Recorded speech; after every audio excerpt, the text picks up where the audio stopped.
Chapter 169. Old Master Ching seemed to have seen through her thoughts. Feeling helpless and distressed, he rebuked her, "You're so promising. My grandfather, father, brother, uncle, and future husband are all so outstanding. Why do I need to be so promising?" What she wanted from the beginning to the end was for herself and her family to be safe and successful for the rest of her life. "I'm relying on you to protect me for the rest of my life. You can't get rid of me even if you want to." Old Master Ching rolled his eyes at her. "Forget it. Since you have your own ideas, I won't ask you anymore. It's fine as long as you know what you're doing." Su Yiyen's heart warmed. She was extremely grateful for this old man's tolerance and love for her. Even when she had taken out those things for the first time and showed them to him, he had obviously been extremely surprised. However, after she expressed that she didn't want to say more, he chose to be tolerant and didn't ask any more questions. He even took the initiative to help her make up an excuse to fool the people in the research institute. After they finished talking about business, Old Master Ching didn't ask her to stay any longer. He only reluctantly reminded her, "You must come back before 10 o'clock tonight." Ching Xiuqin and the others chased after them and added, "You can't stay overnight. You can't kiss. You can't do anything other than holding hands." Su Yiyen. Aren't you guys thinking too much? When Hu Qinhuan saw Su Yiyen, the first thing he saw was her almost completely red ears. He raised his eyebrows slightly and vaguely guessed something. "Did you wait long? Sorry for the delay." When Su Yiyen saw Hu Qinhuan's eyes light up, she immediately went forward and hugged him. In fact, she wanted to hang her whole body on Hu Qinhuan's body and be at ease as a human pendant. Unfortunately, it was a little difficult for Hu Qinhuan to fulfill her wish now. When she thought of this, Su Yiyen couldn't wait to get married. As long as she got married, she could logically move into the family Hu mansion and start her treatment. "It's fine, we just arrived." Hu Qinhuan held Su Yiyen's cold hand and rubbed it. She frowned and said, "It's cold outside. Let's get into the car first."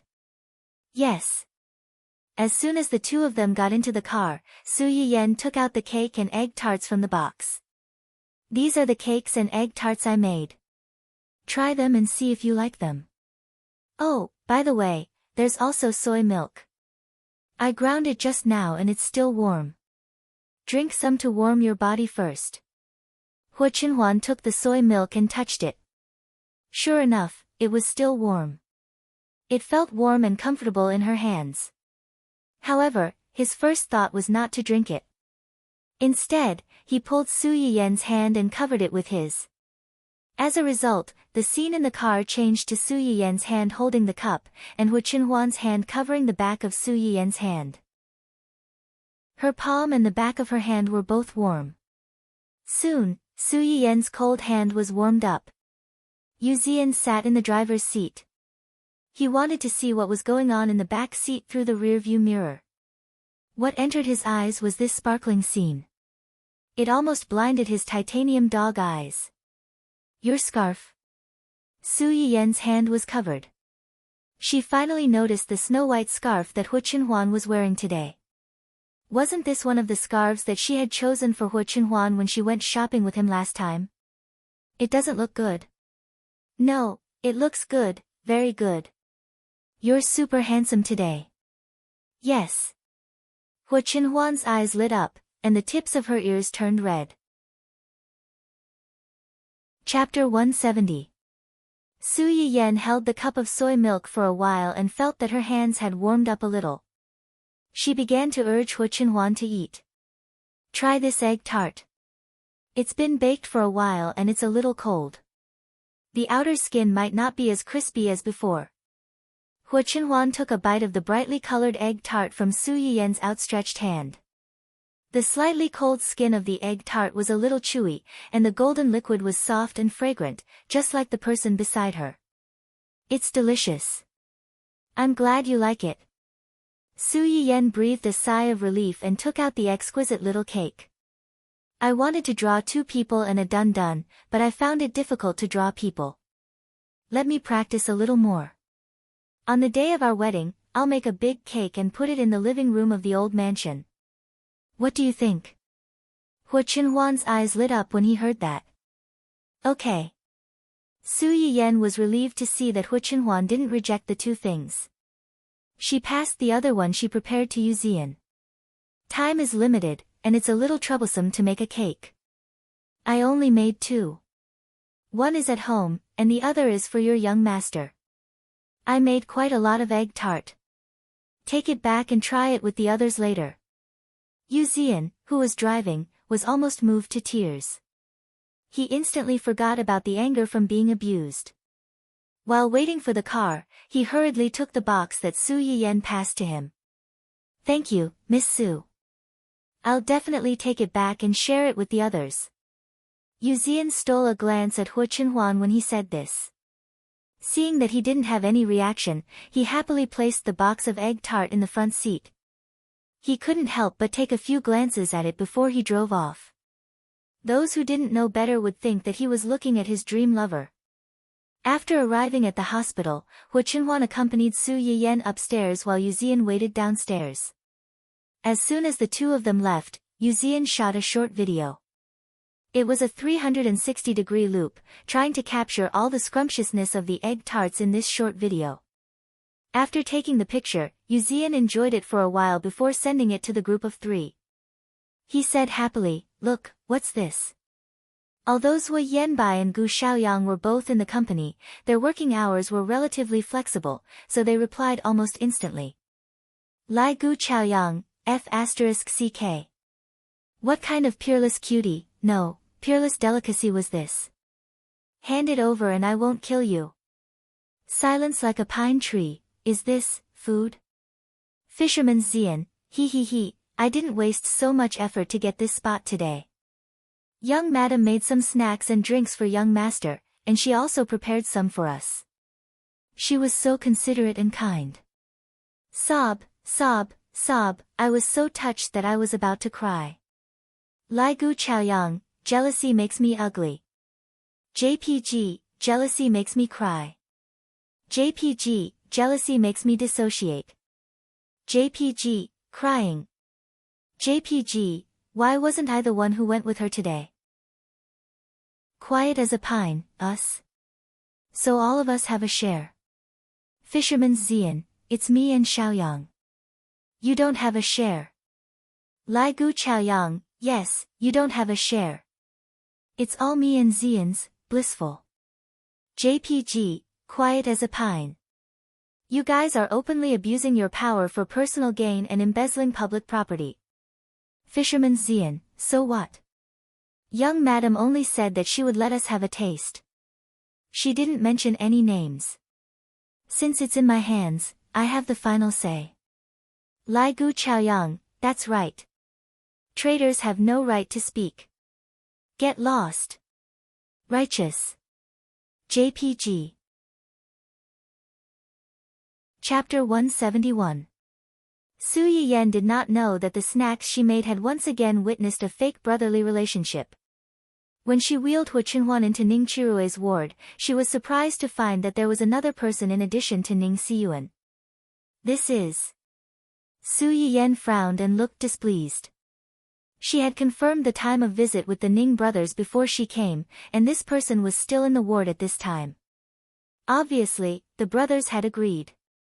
Su Yiyan was a little dissatisfied with the way the two brothers casually revealed the fact that she had treated Ning Chirue to others. As if he could read Su Yiyan's mind, Yang Jinyu quickly stepped forward like a little fanboy and wanted to hold Su Yiyan's hand. Su Yiyan was shocked, and Hu Chenhuan immediately pulled Su Yiyan to her side. Her sharp gaze was like a sharp knife cutting at Yang Jinyu. What do you want to do? Yang Jinyu thought that he had seen a lot of big shots, but when he met Hu Chenhuan's gaze, he could not help but feel scared. When he saw Su Yiyan's guarded gaze, he also realized that he had lost his composure. He laughed dryly and said, sorry, I was too presumptuous. My name is Yang Jinyu, and I'm Chirue's good friend. I was worried when I found out that Chirue was sick. After knowing that Miss Su had a way to cure him, I was a little excited. Please forgive me for offending Miss Su. I really don't mean any harm.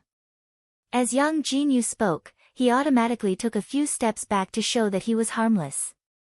Ning Siyuan saw that the atmosphere was a little awkward, so he quickly stepped forward to smooth things over. Jinyu and us brothers grew up together. When Chirue was sick, he was also concerned and insisted on staying to see you. We were too presumptuous. If Miss Su minds, we won't let him come next time. Since Ning Siyuan had said so, Su Yiyen did not pursue the matter. After all, she did not explicitly ask the brothers not to spread news about her. It's okay, but next time, I hope that President Ning will let me know in advance so that I can be mentally prepared. Of course. Just as Su Yiyen expected, after she left yesterday, Ning Siyuan asked the doctor in the hospital to do a full-body checkup on Ning Chirue. He did it again after eating the medicinal cuisine she sent over. Although the effect was a little subtle at first, after taking a few medicinal meals, Ning Chirue's illness did improve a little in terms of overall data. In Ning Siyuan's opinion, this was still far from enough. However, to the doctors in the hospital, it was already considered a miracle to be able to achieve such results in such a short period of time. Although Ning Siyuan didn't know much about medicine, he could tell from the doctor's reactions that Su Yiyen was truly capable and wasn't trying to be mysterious.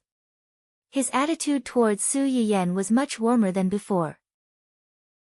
Seeing that Su Yiyen's expression was slightly better because of his words, Ning Siyuan breathed a sigh of relief. He took the initiative to change the topic. Miss Su, this is my fiancé, Hu Qinhuan. As soon as she said this, Ning Siyuan and Yang Jinyu looked at each other and saw a trace of surprise in each other's eyes.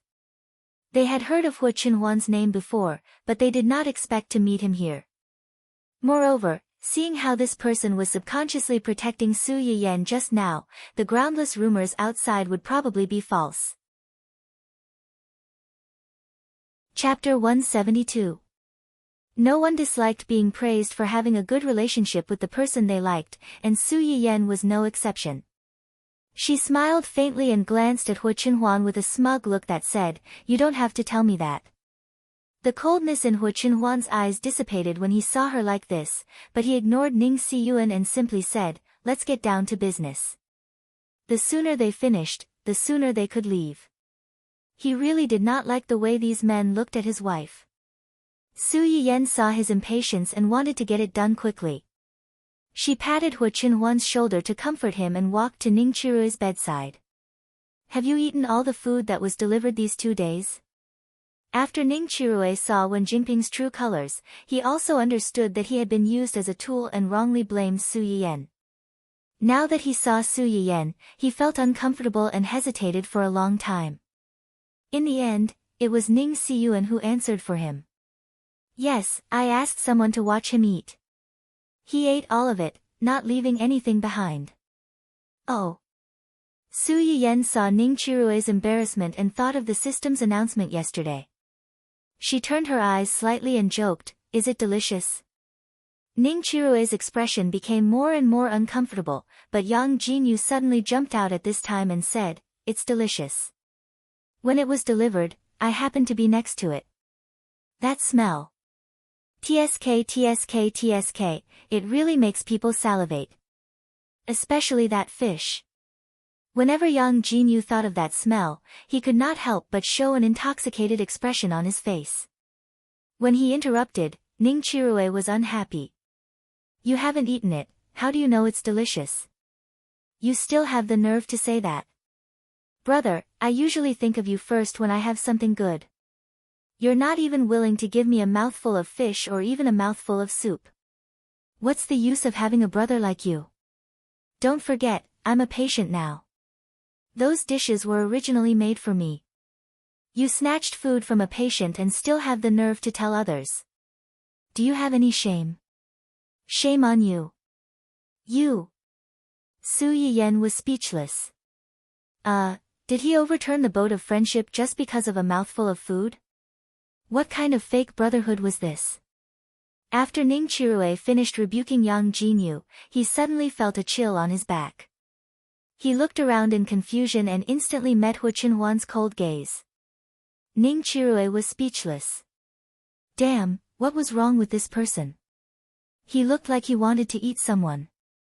Just as she was panicking, she heard Su Yiyen ask a question even though she already knew the answer. So, you don't think those dishes taste good? Ning Chirue was slightly startled. He finally blushed and said reluctantly. It's delicious. Since you're willing to cooperate, let's proceed with the next treatment. As usual, leave only a few people in the ward. Don't let anyone disturb you. Don't worry, during this period of time, only our people will be on this floor. No one will disturb you. That's good. Although Yang Jinyu had been reminded before not to make a fuss no matter what he saw, he could not help but gasp when he saw Su Yiyen take out a large row of needles and intend to stick the needles into Ning Chirue's body. Just like the day before, Su Yiyen's acupuncture points were mostly on the back. The difference was that this time, she inserted a few more places than before. Moreover, she had not prepared the moxibustion the day before, so the effect would be better. Yang Jinyu watched as Ning Chirue was pricked by needles and scalded by the finger-like fragrance. He suddenly felt that the world was a bit mysterious. Chapter 173. Compared to Yang Jinyu, who was doubting his life, Ning Chirue did not feel good either. Su Yiyen touched his body with the familiar scent, but it did not hurt much. Just like what Yang Jinyu thought, he also felt that his whole body was fragrant. He could eat it after adding some salt and other seasonings. Thinking of the delicious food Su Yiyen sent over not long ago, Ning Chirue wondered if he was the meat on the chopping board in Su Yiyen's eyes. Of course, this was not the most important thing. The most important thing was that the burning thing on his body was actually quite hot. But every time Su Yiyen's hand touched his back, he could not help but shudder inexplicably. Was this also a sign that the treatment was working? Siyuan, can this really cure the disease? I think Chirue is going to be pricked like a hedgehog. Ning Siyuan looked at the inexplicably scary needles on his brother's back and raised his eyebrows. It does look scarier than yesterday. That's what I said, but the data can't fool people. Since you want to cure the disease, you have to suffer a little. Getting well is the most important thing. Yang Jinyu was speechless.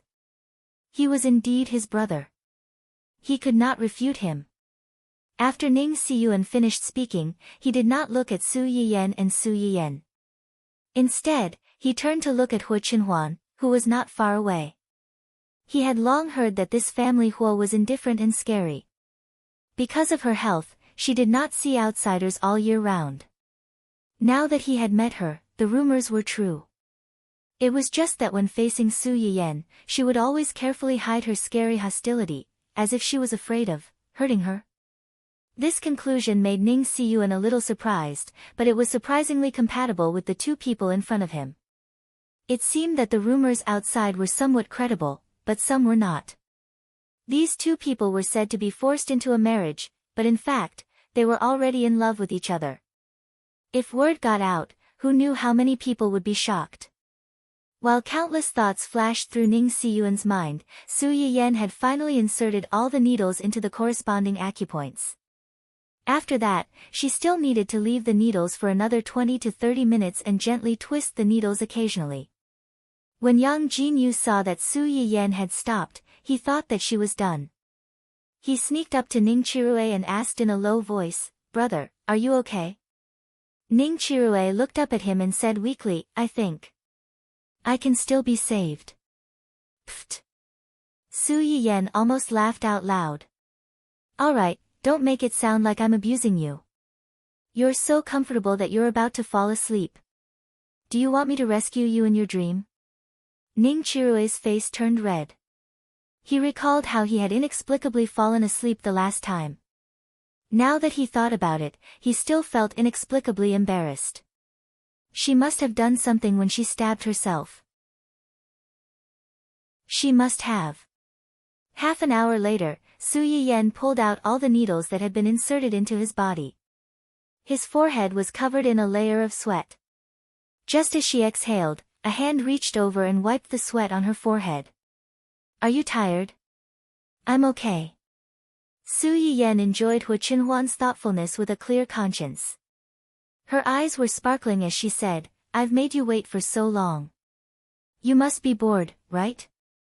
Hu Qinhuan shook her head. "I'm not bored. I'm happy just watching you do nothing." Su Yiyan was taken aback, and then she smiled foolishly. Yang Jinyu and Ning Siyuan, who were caught off guard and fed a mouthful of dog food, were speechless. Chapter 174.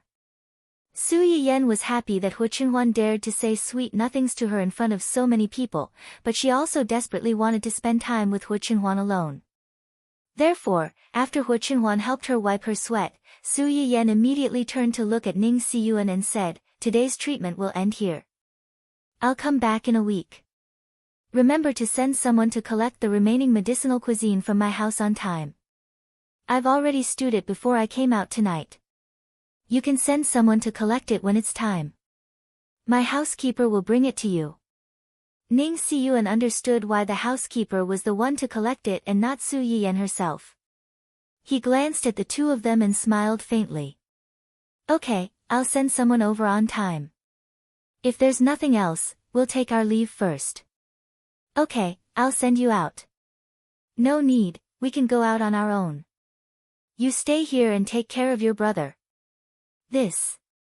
Ning Siyuan still wanted to say something, but Yang Jinyu had already interrupted. "I'm going back too. Siyuan, you stay here and accompany Chirue. I'll send them out." "Okay then." As soon as the three of them left, Ning Chirue could not help but ask his eldest brother, "Brother, do you think Su Yiyan can really cure my illness? It's an undeniable fact that your physical condition is getting better. Even if she can't completely cure you, it's good to stabilize your condition and prevent it from getting worse."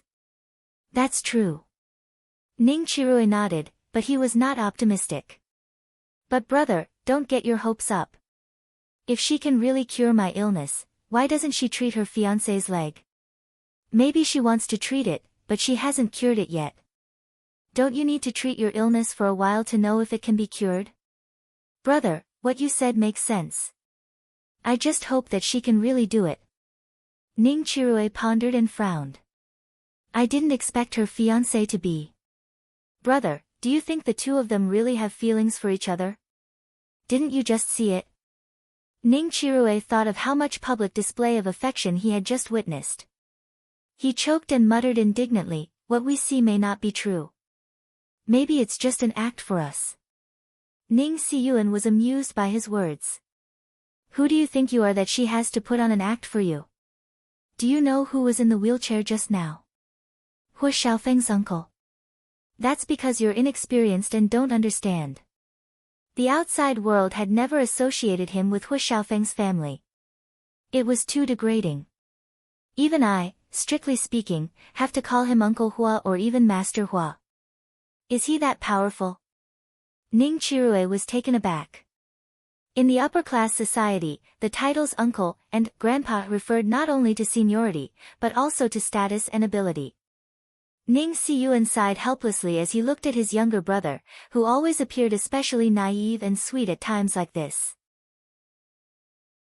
"I see that your attitude towards that Miss Su isn't as repulsive as before. If that's the case, be nicer to her in the future. First of all, she's treating your illness now. Whether it's you or our family, we all owe her a favor. Second of all, you saw it just now. That gentleman dotes on Miss Su like she's his treasure. If you're still so insensible, I can't protect you." Chapter 175. Su Yiyan pushed Hu Qinhuan out, and Yang Jinyu followed behind like a little tail. Along the way, he didn't find a chance to talk to Su Yiyan. Seeing that the two were about to leave the hospital, Yang Jinyu finally couldn't help but step forward and say, "Miss Su." Su Yiyan paused and turned to look at him in confusion. "Mr. Yang, is there anything else?" "Air."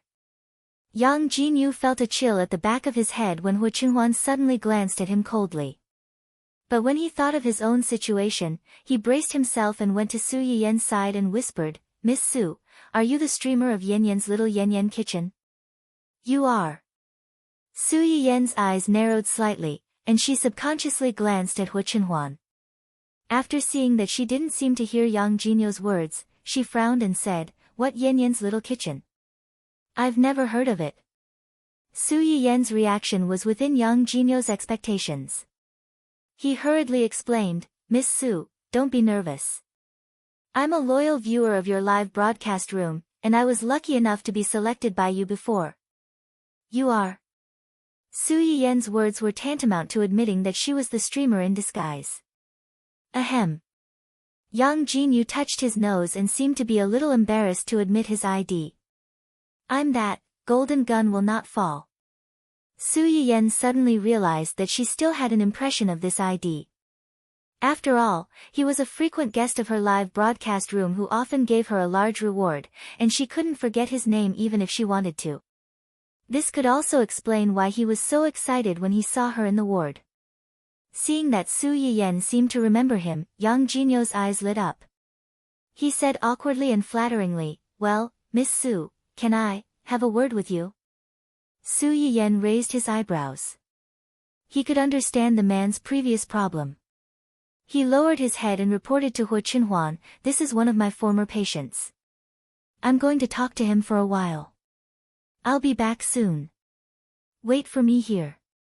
After saying that, he kissed his hand and then pressed it on Hu Chenhuan's face. "Yang Jinyu? What kind of operation was this?" Hu Chenhuan's originally gloomy face was also dazed by her kiss. Su Yiyen, on the other hand, revealed a mischievous smile and said cheerfully, "Before we came out, my parents specifically told me that we're not allowed to kiss." "Yang Jinyu. So you used this method with your fiancé? Ahem, no wonder you're a streamer. You really know how to play." Hu Chenhuan was teased by her, and the coldness on his face dissipated a lot. He reluctantly said, "Go early and come back early. Just a few words. I'll be back soon." After saying that, he winked at Yang Jinyu. Yang Jinyu understood and hurriedly led Su Yiyen to a long corridor not far away. This way, Hu Chenhuan could see them and not let him hear their conversation. "Tell me, how did you recognize me? Why are you looking for me?" "It was purely an accident that I recognized you. Yesterday, I went to the hospital to visit Chirue, and his agent happened to come over to deliver dinner to him." Su Yiyen understood instantly. This person was a viewer of her live broadcast room. During her live broadcast yesterday, he also gave her a few rewards. Naturally, he knew what she had cooked yesterday afternoon. These dishes appeared at Ning Chirue's place shortly after that, so it was not surprising that he would be suspicious. Chapter 176. Treat you too. Su Yiyen looked surprised. She subconsciously took 2 steps back and looked Yang Jinyu up and down. She found that he did have some physical problems, but they were not too serious. "Didn't the soup last time work?" Su Yiyen agreed to come over and talk to Yang Jinyu alone because she wanted to know the effect of her previous tonic soup. After all, Hu Chenhuan's problem was not just her legs. It worked, it worked. Yang Jinyu hurriedly responded, and then said a little embarrassedly, "I drank the soup at that time, and it worked on the same day. But a few days later, it was." Su Yiyen breathed a sigh of relief. She had a rough understanding. "In other words, you did have some effect after drinking my soup, but a few days later, you relapsed." "Yeah. Then, what have you been doing these past few days?" Yang Jinyu's expression was slightly stiff. When he mentioned these things to Ning Chirue before, he was still confident and proud. But when it came to Su Yiyen, he only felt indescribably embarrassed. Just like before, with my girlfriend. You know." Su Yiyen blinked and laughed out loud. "No, I'm very pure. I don't know anything." Yang Jinyu. Before saying this, could you please take back the dog food you fed me before? Fortunately, after teasing him, Su Yiyen did not make things too difficult for Yang Jinyu. She went back to the topic and said, "So, after the soup worked, you couldn't wait to do it with your girlfriend again. Yeah. Su Yiyen sighed and said earnestly, young people, you can't fool around just because you are young. If something really goes wrong, it will be too late to regret it. Yang Jinyu wanted to cry. He was a man in his late 30s, and he was being lectured by a girl who was a few years younger than him. He felt a little embarrassed, but he had to agree. Yes, you are right. I have a rough idea of what your illness is. Su Yiyen glanced at him and gave him a heads up. But after this experience, you should have realized that although my medicinal cuisine can help you recover, if you don't take care of yourself for a period of time, your body will still be emptied out sooner or later. Then what should we do? I can help you treat it, but you have to know your limits. Appropriately. Control yourself. Otherwise, even if I can cure your illness, I won't be able to cure your own death. Although Su Yiyen's words were not very polite, his words were crude but reasonable. Yang Jinyu blushed and hurriedly said, as long as Miss Su can help treat it, I promise to keep myself clean from now on and abstain from sex. Being able to use it and not being able to use it were two completely different concepts. When it came to a man's dignity, Yang Jinyu decisively chose the former. Well, I don't plan to go home for the time being. You can do a full body checkup yourself, and then send me the medical report by private message. I will look at it when I go back. Yang Jinyu's physical condition was not complicated. Years of unrestrained sexual activity had made his body weak and weary. Simply put, his body was hollowed out. Chapter 177. Yang Jinyu was greatly relieved when he saw that Su Yiyen had agreed. It was a piece of cake for him to send a medical report. The hospital that Ning Chirue worked in was owned by his uncle's family. Not to mention other things, confidentiality was guaranteed to a certain extent. Okay. I'll do a detailed full-body examination and send it to you later. That's it then. Contact me if you need anything. After Su Yiyen confirmed that the medicinal cuisine she made was indeed effective, she was not in the mood to chat with Yang Jinyu anymore. She ran back to Hu Qinhuan happily and continued to push him out. Are you very happy? Yes. Su Yiyen did not hide her joy. Her eyes turned slightly, and she said slyly, you saw it just now, right? Hu Qinhuan thought that she was talking about the scene where the two of them stood in the corridor and talked.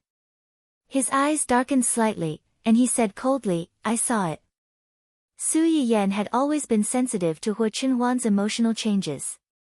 She stopped immediately and walked around to Hu Qinhuan. She leaned over and looked at him in the eye. Are you angry? Hu Qinhuan looked at Su Yiyen's face, which was close to him. The rebuttal that was on the tip of his tongue turned into a jealous complaint. You smiled so happily at him. Su Yiyen laughed. I wasn't smiling at him. I was happy that his condition has improved.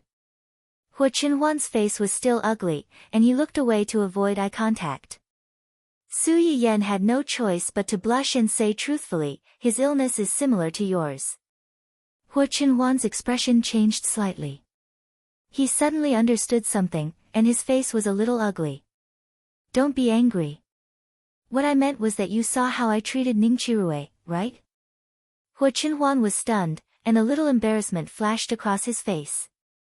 You also saw that I can treat people, and the method I use is different from the usual treatment. So, are you willing to believe me? One day, I will cure you, whether it's your leg or... Su Yiyen seemed to be afraid that Hu Qinhuan would be hurt and sad, so she hurriedly explained, of course, I don't care about how you look now. I just hope that you can get better than now. Before Su Yiyen could finish, she was interrupted by Hu Qinhuan. I know. That's good. Su Yiyen breathed a sigh of relief. The reason why I talked to him alone just now was because it was related to a man's dignity. Of course. I was also curious about the effects of the food I gave him before. The reason why I laughed was because he told me that those things were effective. At that time, you were thinking about me? Yes. Su Yiyen blushed slightly and said embarrassedly, I was thinking about the same illness. It was effective for him, so it doesn't make sense that it wouldn't work for you. When Hu Qinhuan heard this, she no longer remembered the sour feeling she had when she saw Su Yiyen smiling so happily at a strange man. She reached out and touched Su Yiyen's face, smiled, and said, thank you. Su Yiyen took the opportunity to hold Hu Qinhuan's hand and smiled slightly. Why are you thanking me? If you want to thank me, wait until I cure you in the future. Okay. Hu Qinhuan looked at Su Yiyen's shining eyes, and her mood was affected. Don't worry, you can take your time. Even if you can't cure me, it doesn't matter. Chapter 178. Su Yiyen was a little unhappy when she heard what he said. What are you talking about? I can definitely cure you. When I'm ready in all aspects and gradually become proficient in acupuncture, I'll treat you. One day, I'll let everyone see a brand new you. Ready in all aspects and gradually become proficient in acupuncture? Hu Qinhuan repeated Su Yiyen's words. Her eyes flashed and she probed, so, the reason why you're treating them is to practice? Su Yiyen was stunned. Her little trick had been exposed unexpectedly. It was really difficult to resist. Ahem, you can't put it that way. Although I'm not very proficient, I'm treating them seriously. You can't completely say that I'm using them as practice. Hu Qinhuan was not so easily fooled by her. She joked, you mean that there's still a certain element of it, right? Yes, you're right. Su Yiyen glared at him angrily. She went back behind him with a blushing face. As she pushed the wheelchair forward, she muttered softly, it's good that you know. Why did you have to say it out loud? I'm so embarrassed. Hu Qinhuan could not help but smile when she heard that. She replied softly, okay, I won't say it. Su Yiyen was speechless. She sounded like she was coaxing a child. Did she think that he was coaxing her like Dun Dun? Yu Zian waited downstairs for an hour or two, but he was not bored at all. First, he took the box of egg tarts and joked around with Gu Xiaoyang and Su Yiyen. Later, he could not resist the temptation and ate too. While eating, he even made a scoundrel. He recorded the whole process of eating into a short video and sent it to the group chat. Gu Xiaoyang and Su Yiyen almost crawled over the internet to beat him up. When he was full of hatred, Su Yiyen were about to go downstairs. Yu Zian saw the two of them coming out from afar. He quickly put away his phone in the box and took a careful look at himself in the mirror. After confirming that there were no traces of eating on his face, he turned to look out of the car window. At first glance, she felt that the atmosphere between the two of them was not right. Compared to before they were admitted to the hospital, they seemed to be even more lovey-dovey. It's getting late. Let's find a place to have dinner. Hu Qinhuan didn't say yes or no. After a moment of silence, she said, before that, can you accompany me somewhere? Where is it? We'll know when we get there.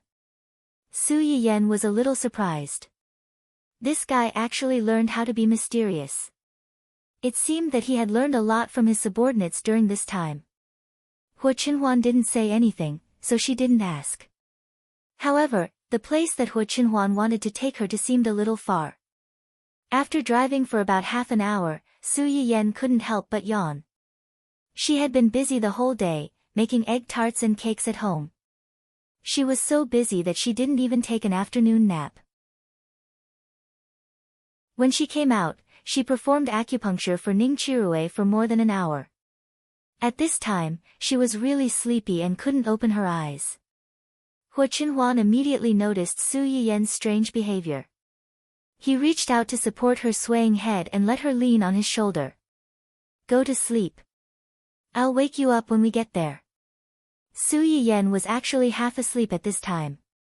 When she heard his words, she whispered, no, I'm afraid that you'll sell me. After saying that, she fell into a deep sleep, vividly showing the inconsistency between her words and actions. Chapter 179. Su Yiyen woke up after a series of jolts. The sky was completely dark, and she could hear the sound of rolling water. Su Yiyen took a few seconds to figure out her situation. She looked at the sparkling water not far away. Recalling what happened before she fell asleep, she couldn't help but make a bold guess. Someone couldn't have sold her out, right? You're awake. A familiar voice came from beside her. Su Yiyen was shocked. She realized that the person she was suspicious of was sitting on the other side. What are you thinking about? Huo Qinhuan moved in front of Su Yiyen, less than 10 centimeters in front of her, and said meaningfully, You think I sold you out? Su Yiyen laughed foolishly and changed the topic. Where are we? I think there's water outside. It's a small island in the suburbs. Small island? Fortunately, Su Yiyen wasn't drinking water, or she would have choked. Why did you bring me here in the middle of the night? Are you plotting something against me? Yes. Huo Qinhuan admitted that he was plotting something against his future wife. Su Yiyen. Do you have to be so honest? Should I cooperate or not? We'll talk about the rest later. Let's eat first. Huo Qinhuan pulled Su Yiyen out of the cabin. Su Yiyen realized that they were indeed at the edge of a small island. The water in the distance was dark and looked a little gloomy. Fortunately, the boat and the beach they were on were brightly lit. They could see the end of the boat at a glance, so it wasn't particularly scary. The two's dinner was personally delivered by the boat's chef. The taste wasn't bad, but it was still edible. It was quite romantic to enjoy a candlelight dinner with the person you love on a yacht. The premise was that they had to ignore the sea breeze that almost blew them into idiots. Huo Qinhuan seemed to have realized the drawbacks of this arrangement. As soon as they finished dinner, she suggested, Do you want to go up and take a look at our manor? What's mine is yours. This island is ours. Naturally, the manor on it is also ours. Su Yiyen's eyes lit up. Sure enough, she was persuaded. Okay, it just so happens that I haven't seen the manor on the island. I'll take you there. Yes. The manor that Huo Qinhuan mentioned was actually quite a distance away from the coast, but the two of them had just finished eating, so they could use this opportunity to take a walk to digest their food. This island looks pretty. Although it was night time, they could still see the large green plants planted on the island. The fine sand on the beach should have been filtered in advance. Under the reflection of the light, it shone like the starry sky. It was very comfortable to step on. There's no way there's no news about such a beautiful island. I've never heard of such a beautiful island before. Huo Qinhuan saw that she liked the island. The corners of her lips curled up. She explained, This island is private. It has never been disclosed to the public before. Naturally, there's no news about it. Su Yiyen nodded, indicating that she understood. If she owned an island alone, she wouldn't want to disclose it either. She wouldn't want her private territory to become a place for other people's entertainment. It would cause her to be disturbed. Huo Qinhuan saw that she didn't speak. She suddenly turned her head and asked, Aren't you going to ask me why I don't disclose it to the public? Why? Chapter 180. Su Yiyen was slightly startled, and her face turned red at a speed visible to the naked eye. Before this, she was the one who teased Huo Qinhuan most of the time. Why did it suddenly turn around today? She was afraid that this guy had not only learned how to flatter his subordinates, but also learned all kinds of flirting words. Su Yiyen was already unable to resist him when he didn't say flirtatious words. Now that he was saying flirtatious words, Su Yiyen couldn't stop the smoke from coming out of her head. She was excited and shy at the same time. Huo Qinhuan didn't seem to intend to let her go so easily. Seeing that she didn't speak, he asked again, Why don't you ask me who I like? Su Yiyen thought to herself, Who else can you like besides me? But if she really said this, it would be too narcissistic. Su Yiyen held back for a while, but in the end, she followed his words and asked, "Who do you like?" Hu Qinhuan suddenly turned his head and looked straight into her eyes. He smiled and said, "You." These two short words were more straightforward and sweet than any words of love in the world. Su Yiyen's face turned completely red. "Do you mean that this island is for me?" "Yes." Su Yiyen didn't argue and accepted it all. "Thank you. I want a reward." "What?" Hu Qinhuan didn't directly answer her question. He smiled and asked again, "Do you like this island?" "I like it. I gave you such a beautiful island that you like so much. Can't I ask for a reward?" Su Yiyen raised her eyebrows and was a little curious. "What reward do you want?" "Lower your head." Su Yiyen looked at him doubtfully, but still lowered her head and moved closer to him. "You." Before she finished speaking, Hu Qinhuan had turned his head and kissed her on the cheek. Su Yiyen was startled. Just as she was about to denounce him, she met a certain someone's deep eyes that were mixed with a little bit of light. In his previous life, Hu Qinhuan's deep and sharp eyes were like a black hole in the universe, cold and dangerous. At this moment, Su Yiyen felt as if many bright stars had suddenly appeared in the universe, illuminating the original darkness and making him warm and soft. He was no longer like before, with spikes all over his body and repelling people thousands of miles away. "Scared silly?" "I didn't." Su Yiyen seemed to have woken up from a dream. She snorted coldly and said, "I just remembered that before I came out, my parents and brother repeatedly told me not to do anything more intimate than holding hands with you. If they find out what you're doing now, my father and brother will definitely not let you off easily." Hu Qinhuan was not frightened by Su Yiyen's words at all. She chuckled and said, "What about you?" "I what?" "I did this to you. What are you going to do to me?" "I'll let it go this time, but there won't be a next time. Otherwise, I'll throw you off the island to feed the sharks." Hu Qinhuan looked at her faintly and said with a faint smile, "Can you bear to do that?" Su Yiyen flew into a rage out of humiliation. "See if I can bear to do that." As the two bickered, they had slowly walked to the edge of the manor. Just by looking in from the outside, one could see that this was a private manor that occupied a large area. The main building could not be seen under the curtain of the night, but at least as far as the eye could see, there was no end in sight. Chapter 181. Do you like it? Su Yiyen froze for a moment, thinking that he was asking if she liked the manor. "I like it, this manor is very beautiful." Hu Qinhuan did not comment, and asked again, "Do you like the flowers here?" Su Yiyen blinked. Only then did she understand that Hu Qinhuan had just asked about the flowers in the courtyard. "I like it. But, how do you know that I like blue roses?" Hu Qinhuan did not give a direct answer. Instead, he gave an ambiguous answer. "If you want to know, you can find out. As long as you have the heart and are willing to understand, there is nothing in this world that can be hidden. If a person does not know what kind of person he likes, what kind of habits she has, what kind of preferences she has, then it can only mean that he is not attentive enough to you, and does not love you enough." The corners of Su Yiyen's lips curled up slightly as she pushed Hu Qinhuan into the manor. Perhaps knowing that someone would come tonight, the manor's gate was wide open, welcoming them in. Su Yiyen looked around, but did not see anyone for a long time. As if seeing her doubts, Hu Qinhuan kindly reminded her, "Tonight, there is no one else here except for me and you. Just the two of us." "Yes, you don't like to be alone with me?"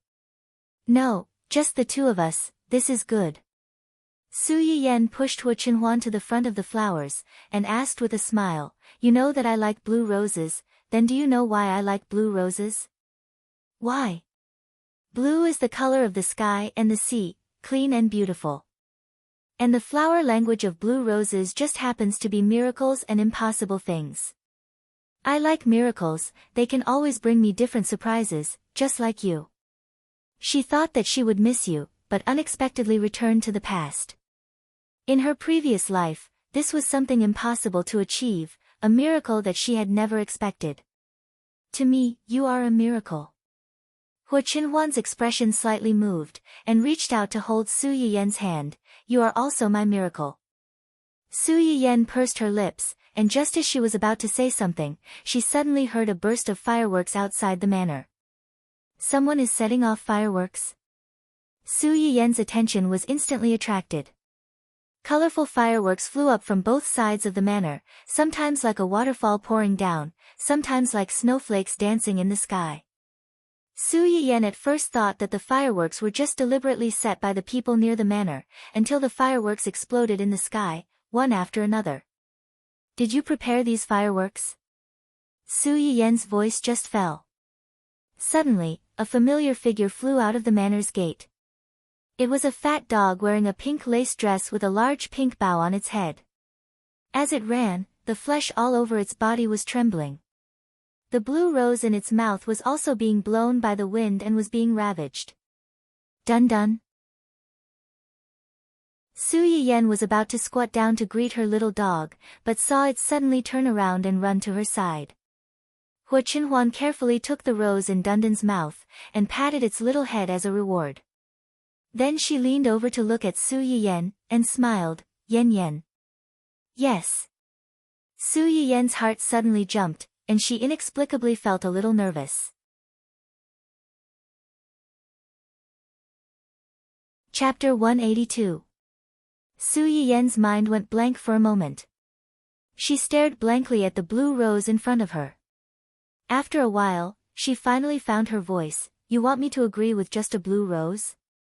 That's too perfunctory, isn't it? As soon as the words came out of her mouth, she regretted it. It wasn't just a blue rose, but a courtyard full of roses, a manor, and an island. But even if it was just a rose, she was still willing. What was there to be stubborn about? Then what if I add this?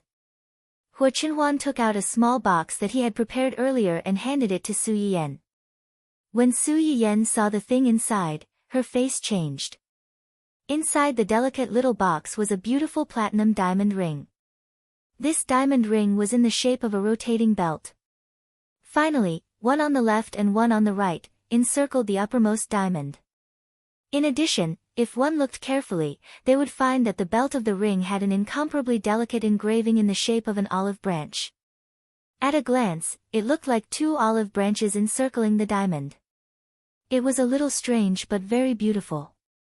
However, what really surprised Su Yiyen wasn't the design of the diamond ring, but that she had seen this diamond ring in her previous life. During the days when she was by Hu Qinhuan's side as a soul, she had seen several times when Hu Qinhuan was alone at night, staring at this diamond ring thoughtfully. Could it be that in his previous life, he had also fantasized about being together with her? Also, he liked her so much. How could he not have thought about it? But since he had thought about it, why didn't he put it into action? Su Yiyen's heart flashed with countless guesses, but Hu Qinhuan didn't know anything about it. Seeing that she was silent, the little heart that had long been accustomed to storms and waves actually became nervous. Yen Yen. Su Yiyen suddenly woke up.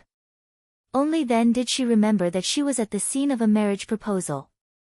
Someone was holding this familiar ring and proposing to her. Since you're so sincere, I'll reluctantly agree to your request. Although she said that, Su Yiyen's eyes were brimming with joy, making it obvious that she was in a good mood at the moment. Hu Qinhuan's heart calmed down, but she didn't expose her. She picked up the ring and put it on her finger carefully. After putting it on, Su Yiyen stared at the ring and turned it over several times. It was neither too tight nor too loose. It wouldn't hurt, and it wouldn't slip out easily. How did you know the size of my finger? Yes, said Wang Yao. Measured?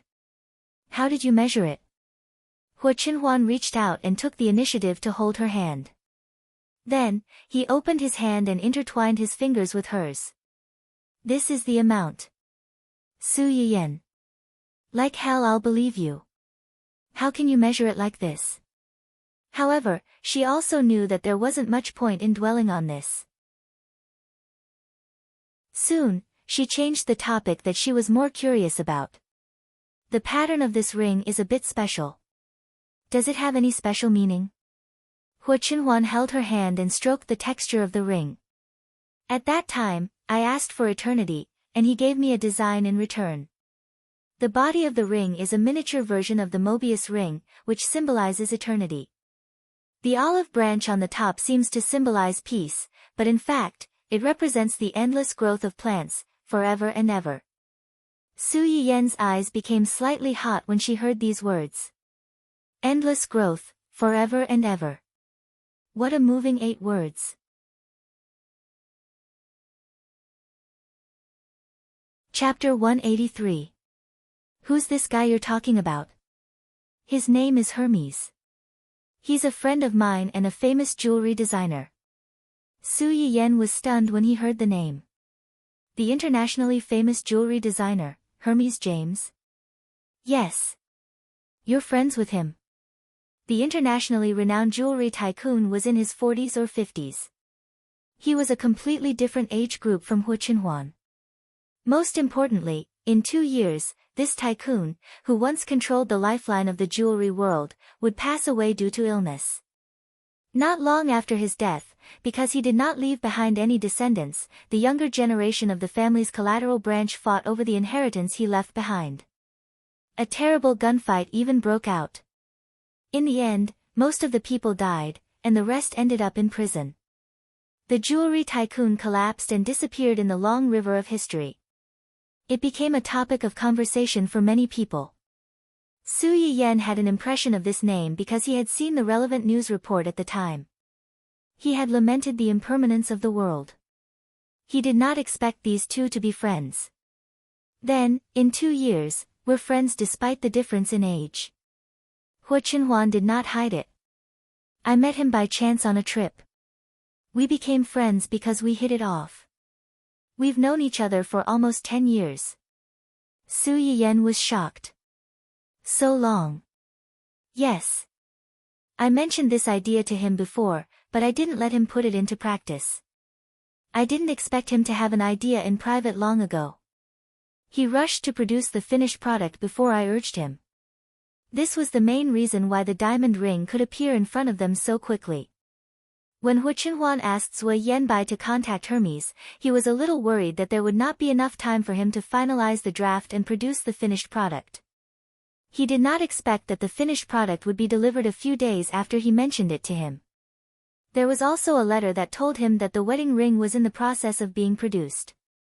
It would definitely be completed before their wedding, and there was no need to worry. Although Hu Qinhuan did not mention Hermes much, Su Yiyen could feel a sense of closeness. It was obvious that the two of them had a good relationship. After all, there were very few people in this world who could be considered friends by Hu Qinhuan. Why did you suddenly think of proposing? We're about to get married. That day, I promised your father that as long as it's someone else's, I won't take anything less. So you thought of proposing? The proposal is very important. I don't want to have any regrets. This regret was not only for Su Yiyen, but also for himself. Su Yiyen looked at the diamond ring on her finger. She had to admit that Hu Qinhuan was right.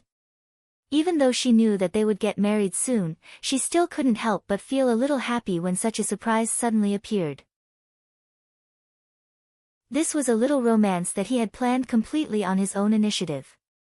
It was worth treasuring for her for the rest of her life and slowly savoring it in the future. The fireworks outside the courtyard were still going off. They had already transitioned from the previous roses to various characters and languages of, Yen Yen, I love you. It was really simple and crude. But she liked it. After the two of them watched the fireworks, they walked around the manor twice. Su Yiyen realized that not only were the flowers that she liked planted in the manor, but the decoration and the overall layout were also the type that she liked. Chapter 184. Oh no. Su Yiyen's face changed greatly. Why is it so late? Hu Qinhuan reminded her at the right time. It was already past 8 when you woke up. Wouldn't it be 12 o'clock after eating and taking a stroll? Su Yiyen wanted to cry but had no tears. No, I have to go home. My parents will go crazy if they don't see me back so late. It's not safe to go out to sea so late. Su Yiyen suddenly froze. Indeed, it was very dangerous to go out to sea in the dark. Then I'll call my parents and inform them. Where's my cell phone? Su Yiyen rummaged through her clothes for a long time and finally found her cell phone in her jacket pocket. She opened it. No. Yes. No. Why is there no signal here? Hua Qinhuan's face didn't change. The terrain is remote, and we haven't had time to install a signal receiver. Assistant Zhua, who had installed a shielding device early in the morning and blocked all the signals on the island, was very famous. Then what should we do? It's okay. Hua Qinhuan held Su Yiyen's hand and comforted her. Before we came, I asked Xiaoyang to report your whereabouts to your parents. Your parents should know that you're here now and that you're going to stay here tonight. They won't worry. Su Yiyen wasn't comforted at all. Instead, she looked at Hua Qinhuan sadly. No, you asked Xiaoyang to tell them. They may be more worried now. Hua Qinhuan laughed. What are they worried about? That I'll eat you? Su Yiyen curled her lips. That's not impossible. You've already proposed. You should ask for some reward, right? That's because they don't know my physical condition. Su Yiyen was slightly stunned. Just when she was about to comfort him, she heard him say, but it's not impossible to ask for other rewards. It's my negligence. Thank you for reminding me. Su Yiyen. Did she dig a hole and bury herself in it? Hua Qinhuan looked at Su Yiyen's slightly sluggish expression and knew that she couldn't tease her too much. She comforted her. It's just one night. It's okay. It's late. Let's go upstairs and check out the rooms. I'll send you back tomorrow morning. Su Yiyen sighed and compromised. That's the only way. The two of them and the dog went upstairs. At first, Su Yiyen was a little worried that Hua Qinhuan would ask to sleep in the same room as her. However, Hua Qinhuan took her directly to the master bedroom and took Dun Dun to the guest room. Su Yiyen breathed a sigh of relief, but at the same time, she was inexplicably a little disappointed. After a day of torment, Su Yiyen thought that she would fall asleep as soon as she touched the bed. She didn't know if it was because she had slept before or because too many unexpected things had happened that night. She lay on the bed for more than an hour, but she didn't feel sleepy at all. The weather on the island changed quickly. They were still watching the stars on the beach in the first half of the night. In the second half of the night, there was a sudden gust of wind, lightning, thunder, and rain. Su Yiyen couldn't sleep anymore. She looked at the threatening curtains by the window. After hesitating for a moment, she got up and closed the window. But it couldn't block out the sound of the wind, lightning, and rain outside the window. Just then, there was a sudden knock on the door of her room. Su Yiyen froze slightly. Hua Qinhuan had said that there were only the two of them in the manor tonight. Was it Hua Qinhuan who was knocking on the door, or? Su Yiyen took a deep breath and walked over slowly.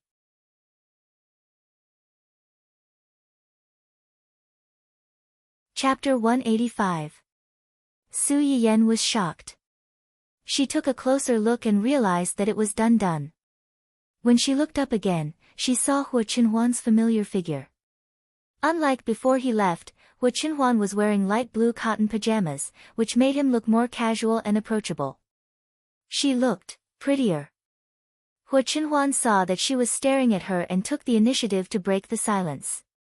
It's raining. Su Yiyen instantly sobered up. She smiled awkwardly and said, Yes. Yes. There's thunder. Yes. Dun Dun seems to be a little afraid of thunder. He keeps coming over. Dun Dun is afraid of thunder. Su Yiyen blinked doubtfully and looked down at the little guy at her feet. Dun Dun. If he's afraid, then so be it. I'm used to being the scapegoat. Woof. Dun Dun barked sadly. Then, it threw itself on Su Yiyen's cotton slippers and shivered. If Gu Xiaoyang and the others were here, they would definitely sigh and say, "This dog has become a demon." Su Yiyen felt sorry for Dun Dun. She bent over and picked up the little guy. "Then let him sleep in my room." After Su Yiyen finished speaking, she found that Hu Chenhuan was still at the door. She asked doubtfully, "Is there anything else?" "I'm afraid of thunder too." Su Yiyen. "What are you afraid of?" "During the time when I was with you, I encountered many thunderstorms, but I didn't see you being afraid." "How old are you? Are you still afraid of thunder?" "It has nothing to do with age." Su Yiyen's mouth twitched. She thought, it has nothing to do with age. It has to do with how thick-skinned you are. At this time, Hu Chenhuan was obviously going to be thick-skinned to the end. "There's no one else in this house except you and me." She was implying that she was afraid of thunder, so she could only rely on her. "Then, let Dun Dun accompany you." Dun Dun, who had been acting for a long time and was about to be stuffed back in again. "It's scared, and I'm scared. If we stick together, we'll be even more scared." "Are you still playing 1 + 1 = 2 at this time?" Su Yiyen couldn't help but want to roll her eyes. She suddenly wanted to tell the person in front of her that she was actually afraid of thunder. However, in the current situation, it was clearly not feasible. "Then what do you suggest we do?" Hu Chenhuan's eyes flashed with a trace of a triumphant smile. "You already let Dun Dun stay in your room. You shouldn't mind having one more person, right?" Su Yiyen. "Who said I don't mind? Dun Dun is Dun Dun, you are you, how is it the same? That's not good, is it? I don't sleep well." As soon as he said this, Hu Chenhuan couldn't help but laugh. "What are you thinking?" "I just want to borrow the floorboards in your room to sleep on the floor." Su Yiyen was stunned, and her face uncontrollably turned red. "Oh my God, what did she just say?" "Cough, I'm not thinking of anything." "You have a good room to sleep in, but you want to sleep on the floor in my room? In this kind of weather, aren't you afraid of freezing to death? There's a heating system in the house." Su Yiyen choked. "But there's no spare quilt." "The spare quilt is in the bottom right corner of the wardrobe. There's a cover and a cushion." Su Yiyen. "You're so well prepared. I suspect that you've been planning this for a long time, and it was premeditated. Even if you have all these things, it's still..." Before Su Yiyen could finish, Hu Chenhuan interrupted her. "What are you afraid of?" "What?" Chapter 186. Su Yiyen felt inexplicably guilty under his gaze. She subconsciously took a step back and said sternly, "No, no. Since you didn't take me in, it shouldn't be a problem, right?" Su Yiyen opened her mouth and was about to say something when she heard Hu Chenhuan say, "You said before that I should ask for a reward for my successful proposal. The reward I want is to sleep on the floor in your room. This request isn't too much, right?" Su Yiyen. "I have nothing to say." In the end, Su Yiyen was persuaded by him. Well then. But I have to say in advance that sleeping in the same room is just sleeping in the same room. Don't do anything unnecessary. Although we are about to get married, there are some things that can only be done after marriage. These things were not just that kind of thing." Although Su Yiyen usually kissed and hugged Hu Chenhuan, she was actually quite conservative. Otherwise, she wouldn't have been unable to resist every time she was flirted with. A smile flashed across Hu Chenhuan's eyes. She responded obediently, "Okay." Su Yiyen turned around and put the Dun Dun aside first. Then, she helped Hu Chenhuan find a spare quilt. After quickly laying it down, she hurriedly turned on the circulating heating system. In just a few minutes, the room was much warmer. "It's all done. Go to sleep." Su Yiyen had just helped Hu Qinhuan lie down when she immediately went back to her bed. She covered her head with the quilt and didn't move.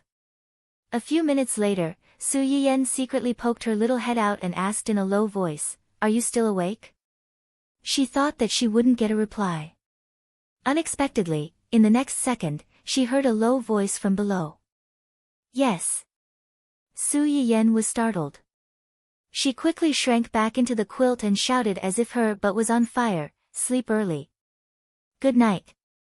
Perhaps it was because she felt more at ease with someone by her side, or perhaps it was because she was a little tired after the commotion caused by Hu Qinhuan. At first, Su Yiyen didn't know how to deal with this awkward situation, so she hid. But as she hid, she fell asleep in a daze. Because of this, she missed a certain someone's gaze that was still shockingly bright in the dark night, filled with gentleness and love, and that gentle and heart-stirring "good night" at the end. Outside the window, the rain was still falling. Even the howling wind and roaring thunder were not enough to disturb the tranquility of the room. Dun Dun was curled up in its kennel in the corner of the room. It looked around. Even though the two of them were not doing anything, it still felt like a lot of dog food was being thrown at its face. To have two masters like these, it was really too difficult. Su Yiyen slept very soundly. Even the storm outside did not disturb her in the slightest. In the end, she was woken up by the noise outside the door. "Young Master Su, please calm down. Calm down. My biological sister has been kidnapped. How do you expect me to calm down? Where's my sister? And where's Hu Qinhuan? Tell him to get out here. Brother." Su Yiyen heard this voice and instantly woke up. Her body reacted faster than her brain. She jumped off the bed and ran to open the door. At this time, Su Yuxuan and the others just happened to walk over to her side. Unexpectedly seeing the door open, they were all shocked. Su Yuxuan was the first to react. Just as he was about to show a surprised expression, he saw someone behind his sister. The expression on his face suddenly froze. Then, it became gloomy, angry, and as dark as the bottom of a pot.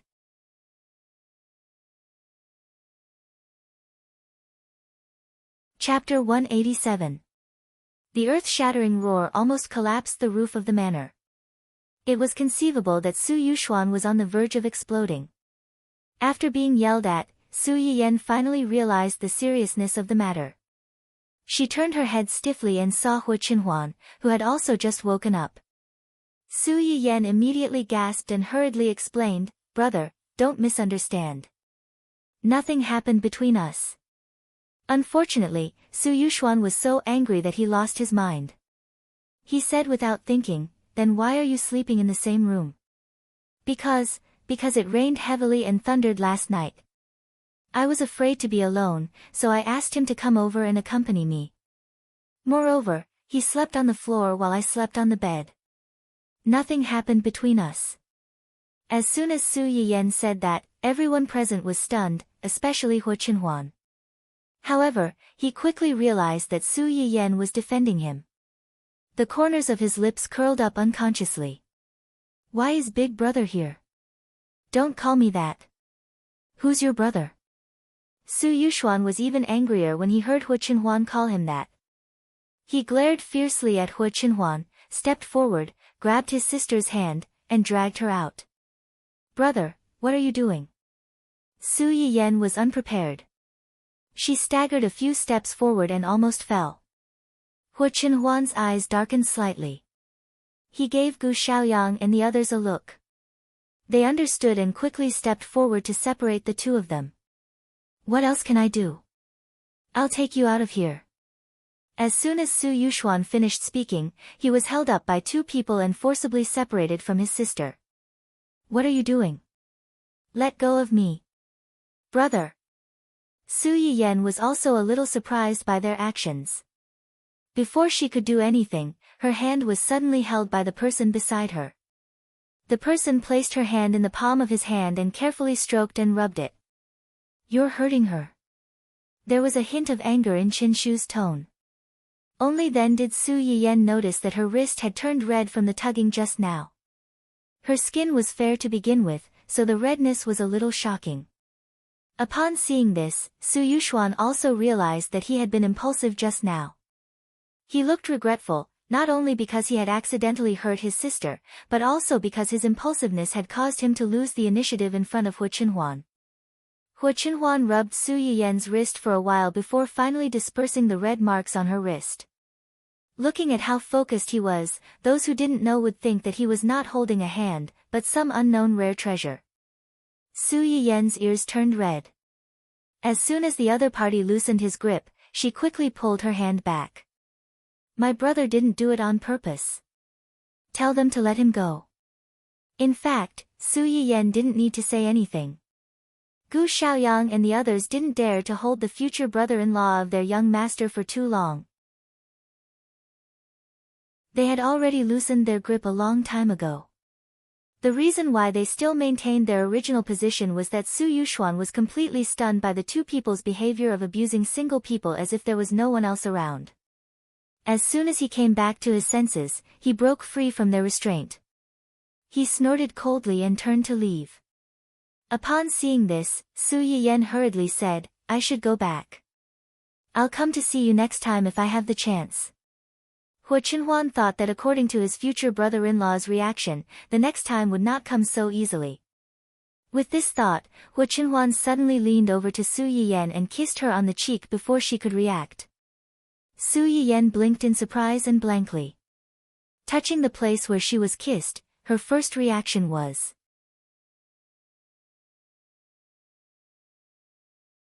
Chapter 188.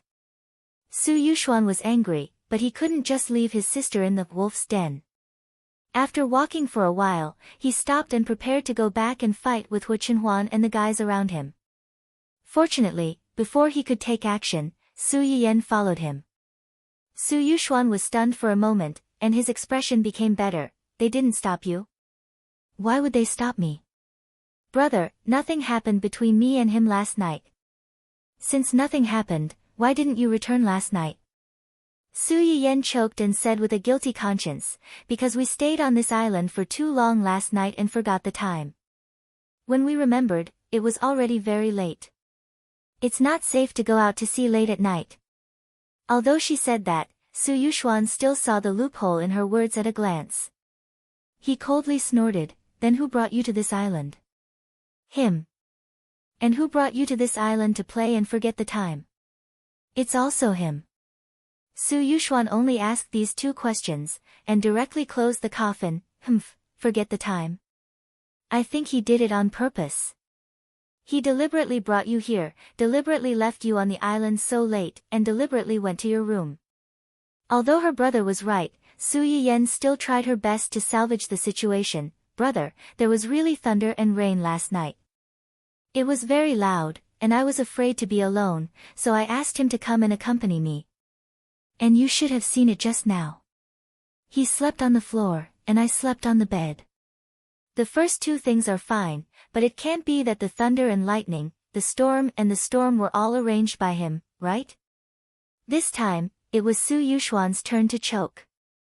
Just as his sister said, no matter how powerful Hu Chenhuan was, he didn't have the ability to call the wind and summon the rain, nor the ability to control lightning. So, all of this was just a coincidence. Even the heavens were on his side.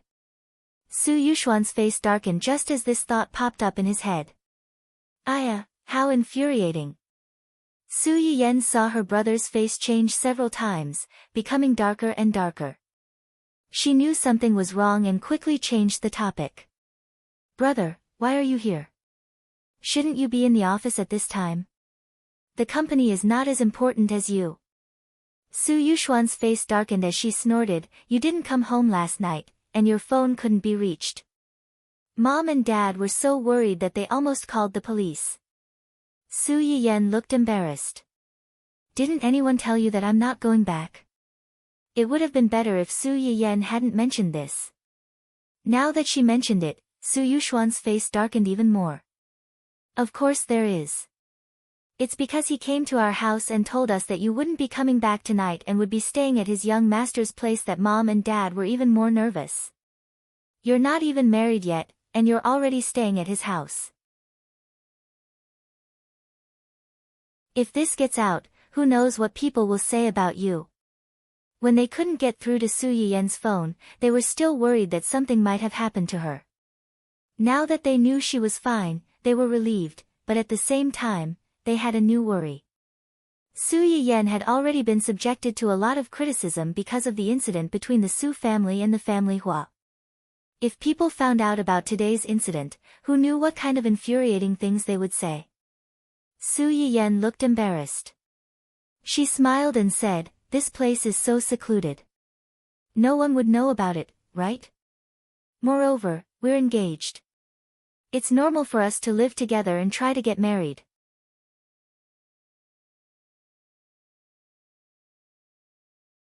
Chapter 189. Su Yiyen's expression stiffened, and she said awkwardly, "I was just giving an example." Su Yuxuan breathed a sigh of relief, but he still felt a little uncomfortable in his heart. He complained in a low voice, "You also know that this place is remote. How dare you foolishly follow him to such a remote place? Aren't you afraid that he will eat you up?" Su Yiyen said in her heart, "Didn't I fall asleep and wake up here? How could I have known that this place was so remote?" However, she couldn't say this out loud. If she really said it, she had no doubt that her elder brother would thoroughly beat Hua Qinhuan into a scheming boy and rush back to fight with him. "I'm fine, aren't I? How dare he? Let's see if Dad and I will break his legs." Su Yiyen. "You really don't need to do that." Su Yuxuan seemed to have realized this after shouting. His face darkened, and he became more and more depressed.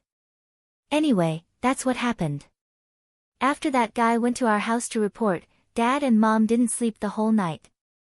I didn't sleep either. I asked them to send me here at dawn." What Su Yuxuan didn't say was that when he received the news last night, his first reaction was to go out to sea to look for her, but he was rejected by Gu Xiaoyang and the others for the same reason. With a belly full of anger, he waited until dawn and immediately urged Gu Xiaoyang and the others to bring him over. Along the way, he stabbed the bastard who abducted his baby sister countless times in his heart. "It's my fault. I promise I won't make such a serious mistake again." Su Yuxuan snorted coldly, "Even if you want to, I'm afraid you won't be able to do it again." Su Yiyen understood in her heart that when she went back this time, she was afraid that she would be forced to be watched by her parents until she got married. The two of them took the boat back to the opposite shore. Su Yiyen's mobile phone finally had a signal, so she called home immediately. Her mother answered the phone. Surprisingly, she did not reprimand Su Yiyen for not coming home last night. She only said, "Don't do this next time." Then, she let it go. Compared to Su Yuxuan's recent ruckus, this place was terrifyingly calm. Su Yiyen once suspected that this was the calm before the storm. However, what Su Yiyen didn't know was that before she called back, Su Yuxuan had already reported everything that she had seen and heard on the island.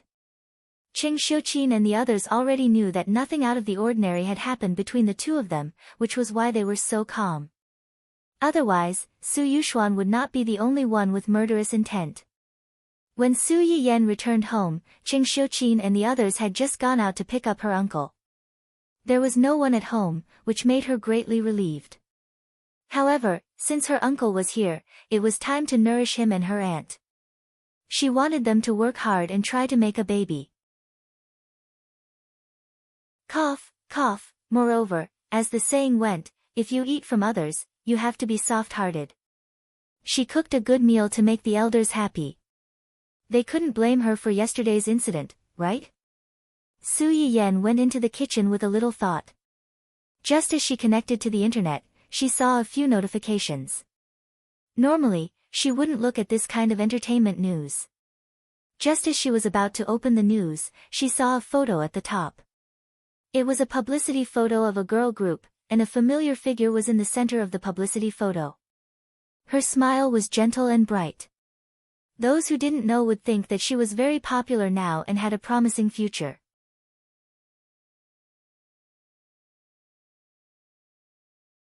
Chapter 190.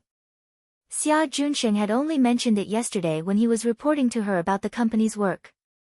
He said that Wen Jingping had dug her own grave by scamming others on the internet to gain popularity. She did not expect to meet a tough opponent and fail on the spot, causing a negative impact. She was then persuaded to leave the show by the program team. It had only been a day since she was invited back.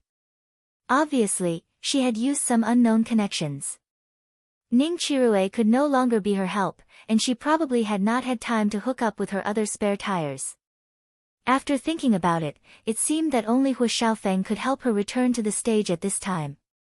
Yes, last night, the female lead sneaked into the family Hua in disguise to visit the male lead who was still in bed. The two of them reconciled after talking.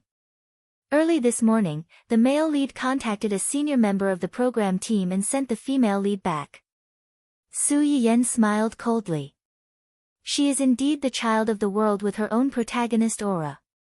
Not to mention that the family Hua is strictly guarded, and Hu Qihan's birthday banquet was so big before.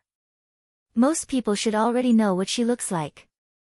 No matter how much she disguises herself, how can she change her face? It's so easy to let her in. It's like a game. The world's consciousness has always given preferential treatment to the protagonists. What the host needs to do is to break this preferential treatment. This could be seen from the fact that those outstanding big shots would either lose their intelligence or inexplicably rapidly weaken or even die when they met the two protagonists. Does the host want to replace her? Why should I replace her? She can stay if she wants. There are so many talented and good-looking people up there. If she has some ability, then so be it. If she doesn't have the ability and still insists on staying, she will only bring disgrace to herself. There was only one way to conquer others, and that was to work hard to make yourself better than anyone else. Opportunism was never a long-term solution.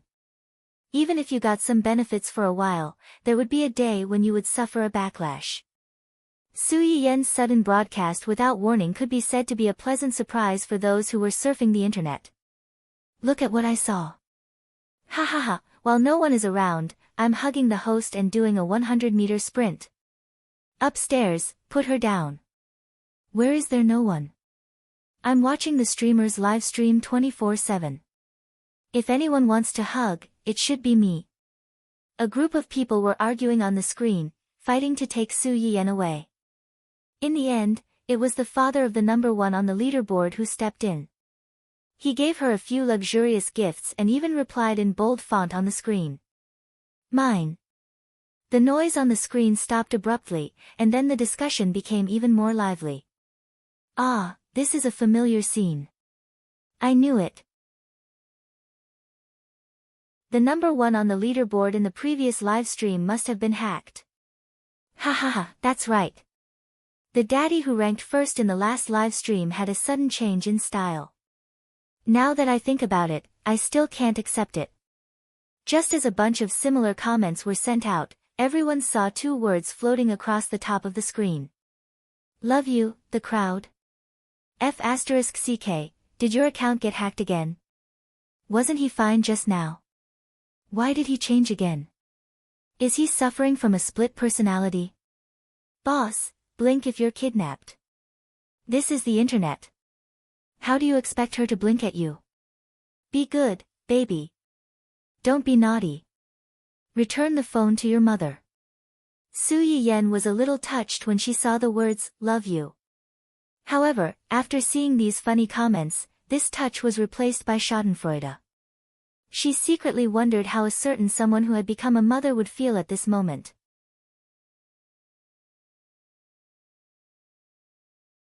Chapter 191. A certain someone who had just become a mother didn't feel anything. No one could make him take off the vest that he had put on with all his might. After a while, Su Yiyan was still protective. She coughed softly and said, there are a little more dishes to cook today, so I entered the live broadcast room in advance. Thank you to the little cutie who has been squatting in the live broadcast room to support me.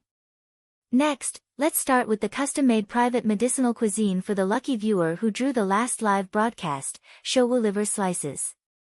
The main herbs used are showu, Huang Jing.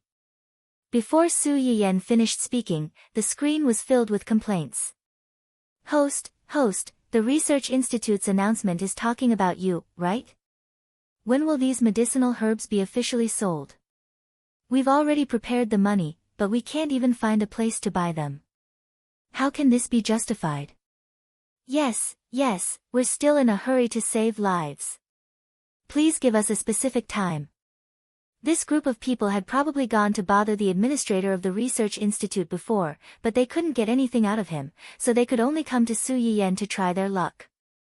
Su Yiyan frowned slightly and pondered for a moment before saying, due to the fact that these things are relatively rare, and the Research Institute doesn't have many finished products, a large part of them may be kept as seeds for priority cultivation. It will take some time for them to be sold publicly. Considering that some people's illnesses really can't be delayed, how about this? For some seriously ill patients whose lives are at stake, you can try to send a medical record to the Research Institute. After the Research Institute verifies that there are indeed medicinal herbs in the institute that can treat the disease, they will provide them with priority. As for how to verify and what standards to use for verification, the Research Institute had a ruler to measure. It wasn't something that Su Yiyan should worry about. However, I'll make it clear in advance that the effects of medicinal herbs on diseases vary from person to person. It may not be suitable for everyone. Please be mentally prepared for this. As soon as Su Yiyan said this, the audience in the live broadcast room boiled over again. Due to the support of the Research Institute, the number of viewers in her live broadcast room had already exceeded 1 million and was rapidly approaching 2 million. Her favorability was also constantly increasing. At this rate, she estimated that she would be able to smoothly advance to level 3 by the end of this live broadcast. Woof! I'm going to send the medical record to the Research Institute now. My grandfather's illness can't be delayed any longer. Sure enough, the key lies with the host. After all, the host is the main owner of the medicinal herbs. Speaking of which, my period is coming soon. Can I submit a medical record if I have severe menstrual cramps? I also want to ask, is there any medicine for toothache? Can you give me a medical record as well? The two above, listen carefully. This is a critically ill patient whose life is at stake. Why are you adding to the chaos? I don't like what you're saying.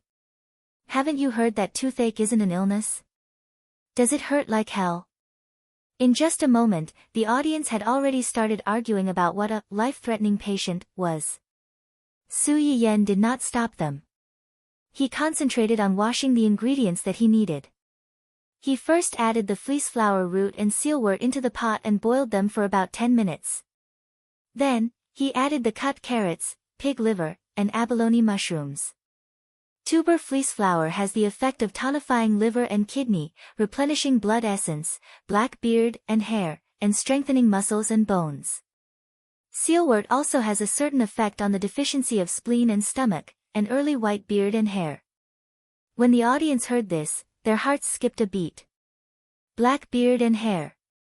Was it what they thought it was?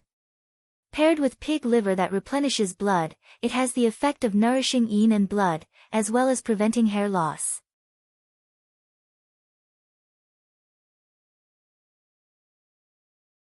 Chapter 192. F***CK, can this stuff really cure hair loss? Baldies, please save us. My long wait in this live broadcast room was not in vain. It's finally our turn. I beg the goddess of luck to bless me and let me draw this pot of soup. Did the person above forget that this is the medicinal cuisine exclusive to the lucky audience from the last live broadcast? Sob, I'm jealous. So, can I take it that the lucky audience from the last live broadcast was bald? Blind student, you've discovered something. What's wrong with being bald? Does being bald have no human rights? If not for the sake of living, who would stay up late and go bald at such a young age? It's too difficult to be bald. QAQ, she watched as a group of bitter baldies clamored on the bullet screen, asking Su Yiyan if she could show them some pity. Even if she couldn't popularize the medicinal herbs as soon as possible, she could at least draw a few more lucky audience members to give them some hope. Su Yiyan frowned slightly. She couldn't help but have some thoughts in her mind. She did have some of these medicinal herbs in her hands. However, as the number of viewers in her live broadcast room increased, her favorability rapidly increased. Not only did the area of her farm expand, but the soil had also been upgraded to a certain extent. As a result, the medicinal herbs she produced were much more effective than the ones she used before, not to mention the ones cultivated by the research institute. She was now reducing the amount of these ingredients she added into the medicinal cuisine. In order to be in line with the research institute, it was impossible to sell them separately. However, if she only sold the finished medicinal cuisine, Su Yiyan's mind was spinning 1,000 times, but her hands didn't stop moving. After making the fleece root lung slice, she stewed 2 soups as quickly as possible, lotus seed cerealia pork loin soup and angelica ginger lamb soup. Su Yiyan didn't introduce the 2 soups much when she made them. This made the audience, who had long been used to Su Yiyan explaining while making, feel very awkward. They spontaneously asked about the effects of the 2 soups, as well as the effects of some unknown medicinal herbs that they had seen used in them. Su Yiyan saw that she couldn't escape, so she blushed and said, "This is lotus seed cerealia pork loin soup. Lotus seed has appeared before, and I've also introduced it before. Cerealia has the effect of anti-aging and nourishing the nests.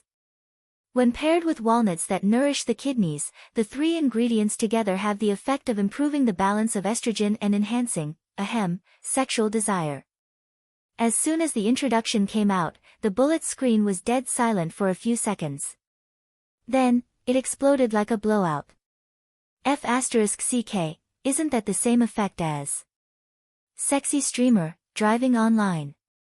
I'm just watching a gourmet live stream. If not, I'll add a live stream of medical science and Chinese herbal medicine. Why did I suddenly turn a corner and start driving? Host, have you been infected by the host's father? Ha ha ha ha, look at how nervous the streamer is. It looks like this is your first time driving. Come on, let's have fun. Driver, open the door.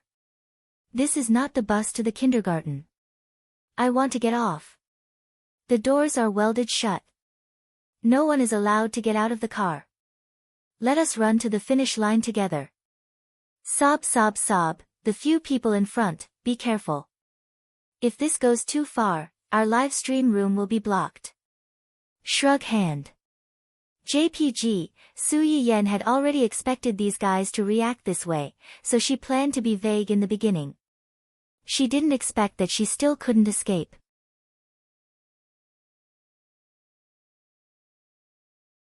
Chapter 193. Unfortunately, these words had no effect on the audience, who were already laughing like crazy. Yes, yes, yes. It's not that exaggerated. We understand, we understand. See through but don't say it out loud. It's not suitable to discuss this topic in public. Skip, skip, look at this car.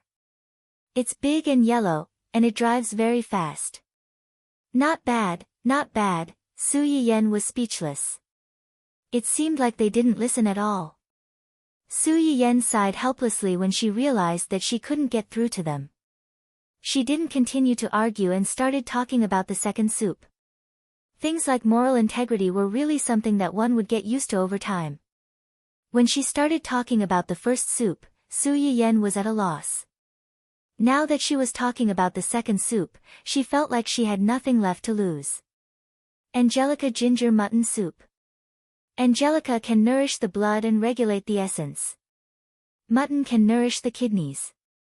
Paired with ginger to dispel the cold, it has a great effect on kidney yang deficiency. Kidney yang deficiency? I think I know something, I think so too, me too. A lot of meaningful comments floated through the bullet screen. Finally, an audience member pointed it out. Host, are you planning to make a baby with your husband? Su Yiyan's face turned completely red when she saw the bullet screen. This batch of audience members was really bad. Every one of them had such a wide range of thoughts. Hua Chenhuan, who was watching the live broadcast, saw this and her face darkened. Even Zui Yanbai, who was accompanying her today, was implicated. Fortunately, he quickly calmed down and said in a low voice, "As far as I know, Miss Su's uncle should be arriving at the Su family's house today." Hua Chenhuan raised her eyebrows and motioned for him to continue. Miss Su's uncle and aunt have been married for nearly 20 years, but they haven't been able to conceive a child. I saw that Miss Su's previous live broadcasts were full of dishes that nourished women's bodies and increased the chances of pregnancy. Judging from all these two soups are probably prepared for her uncle and aunt. After listening to his explanation, Hua Chenhuan's expression finally improved a little. Zui Yanbai also breathed a sigh of relief. He was glad that he had been paying attention to the movements of the Su family and saved his worthless life at the critical moment. Coincidentally, Su Yiyen could not help coughing lightly and explained awkwardly, "It's not me, it's the elders in my family." "So it's an elder. I'm a little disappointed." The streamer had said before that she was already married. Was she really not going to try and make a baby? "I can't be the host's husband, but I can be the host's child." "Beast, what are you trying to do to the streamer's child? Why are you so agitated?"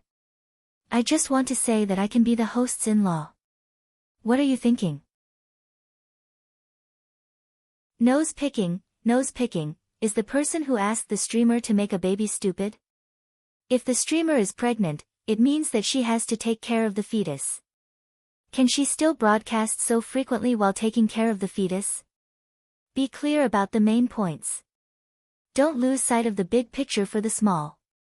*CK, I didn't think of that. Su Yiyen. Hey, that's enough. You guys were just making babies before, and now you're starting to nurture a fetus?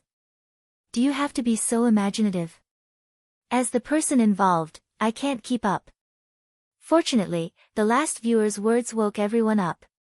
The army of people who wanted to have babies was quickly defeated by the shocking idea of, the streamer might not broadcast live if she's pregnant. They all closed their mouths and, as Su Yiyen wished, began to complain about Su Yiyen's elders.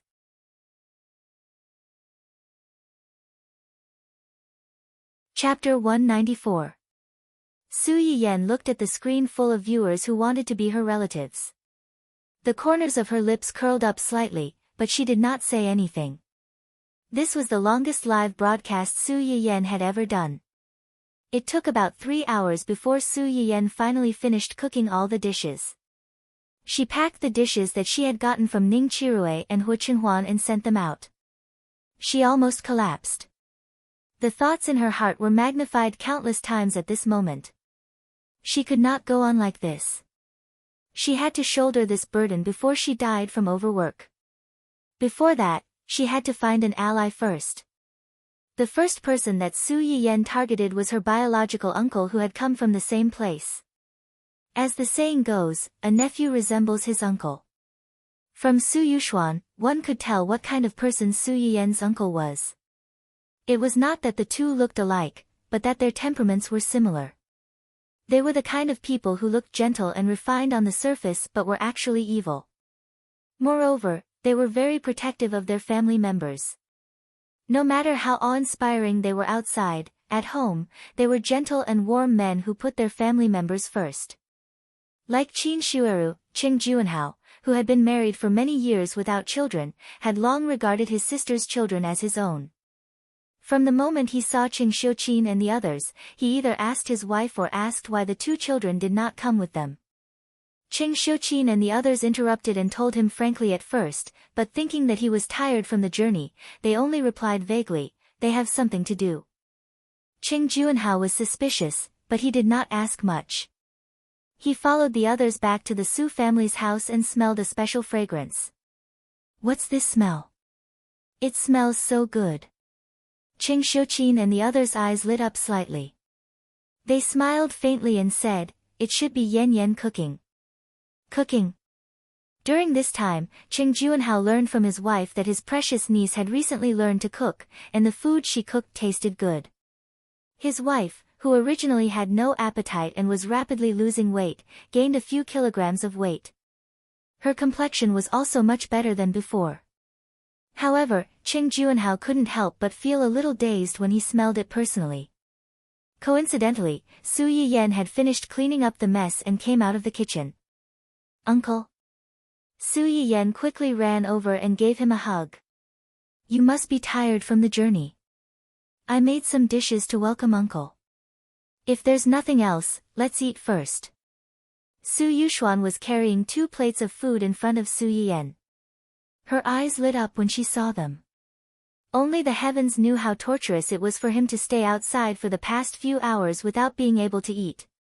"Since you're all back, let's eat." As soon as Qing Xiuqin and the others heard that it was time to eat, they immediately left Qing Juanhao, the main character of the welcome party, and gathered around the table like little chicks waiting to be fed. Qing Juanhao, who was a little unaccustomed to their style, was pulled over by his brother-in-law in the end. However, he soon understood why they were acting so abnormally. One after another, fragrant dishes came out of the kitchen like flowing water. Even Qing Juanhao couldn't help but swallow his saliva, let alone Qing Xiuqin and the others who had already eaten other delicacies. Their eyes were green with envy. After the dishes, there was soup. There were too many things to cook today. In order to save time, Su Yiyan directly made a large stew pot that could stew several small pots at once. She stewed a pot of soup for everyone in the family.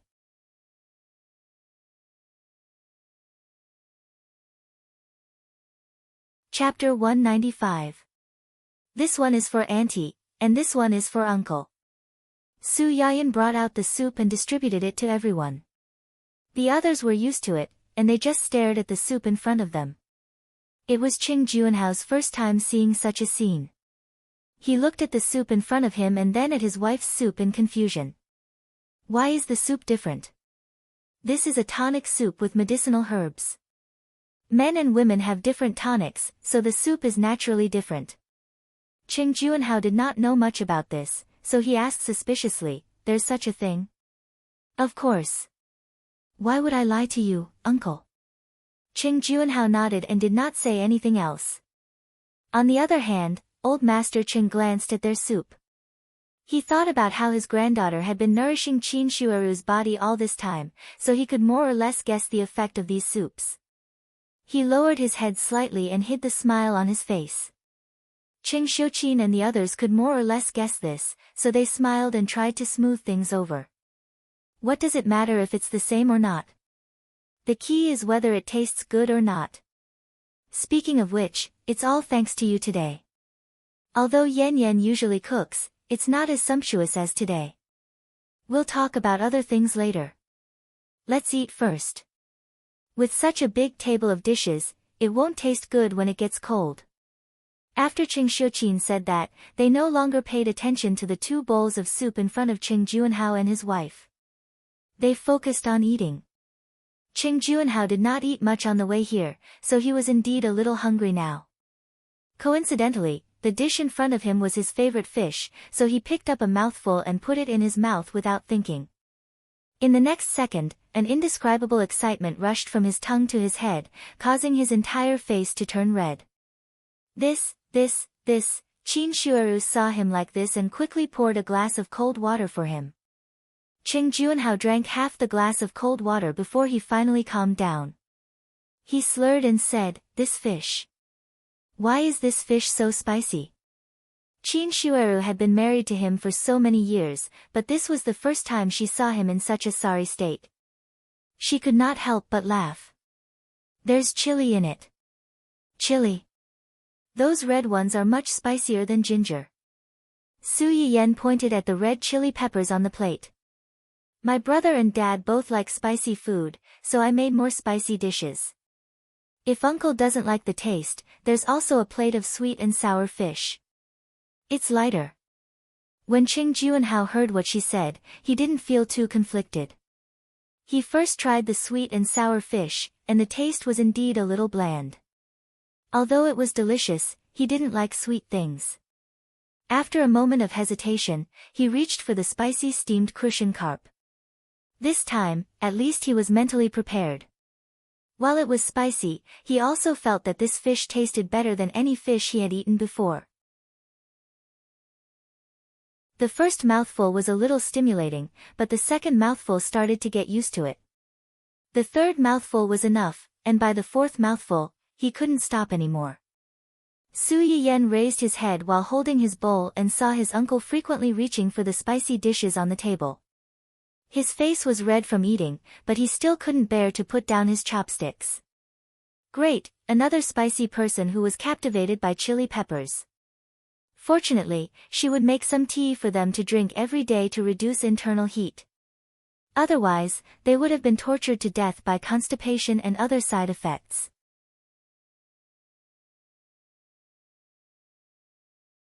Chapter 196. Qing Juanhao touched his bulging belly. For the first time in his life, he felt what it felt like to be too full. At the same time, he finally understood why his wife didn't want to stay at home after a few days. If he could eat such delicious food every day, he also wanted to stay here for a long time. Once people were full, it was not easy to think about those bad things. Su Yiyen suddenly made so many dishes today. On one hand, it was to welcome Qing Juanhao.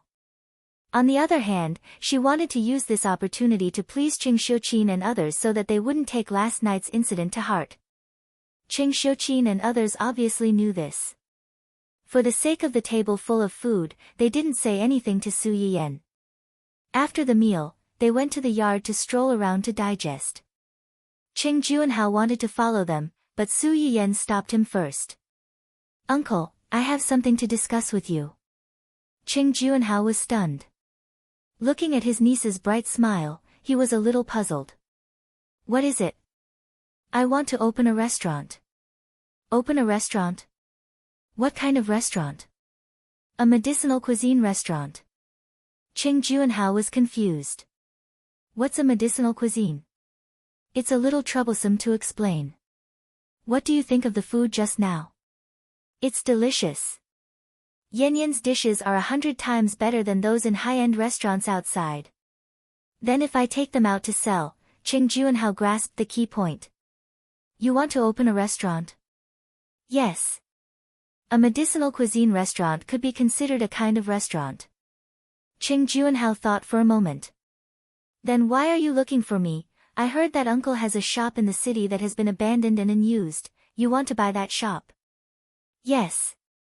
Qing Juanhao said without thinking, "Okay. That shop was left behind by your grandmother. It has been abandoned all these years. If you want it, you can use it. I originally planned to give it to you as a dowry when you get married." Su Yiyen was slightly stunned. She hurriedly said, "No, no, no. I can't take such a shop for free. How about this?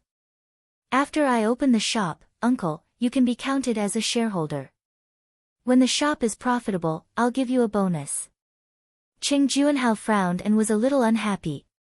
"We're family. Why are you being so polite? Although we're family, even blood brothers debts clearly."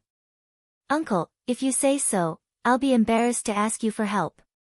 Qing Juanhao heard her unspoken words and shook his head helplessly. "Tell me, what else do you want me to help you with? I definitely can't open the shop alone. I'm short of manpower. After all, there's a layer of separation between us. I don't really trust the people outside. I was just wondering if uncle could transfer a few trustworthy people from the Qing family to help out. You can rest assured about their salary, we will definitely not treat them unfairly." Qing Juanhao was almost amused by her. "You haven't even opened the shop yet, but you're already acting like a boss." "Uncle." Okay. I won't talk about it. It's not good to make mistakes when opening a restaurant. I'll go back after a while and get you some people. Is that okay? I know uncle loves me the most. Then I'll put all these into the bonus and give it to you together. Didn't I say you don't have to be so polite? No, I must. In the end, Cheng Juanhao couldn't win against Su Yiyan. He reluctantly agreed to Su Yiyan's proposal to get him to become a shareholder.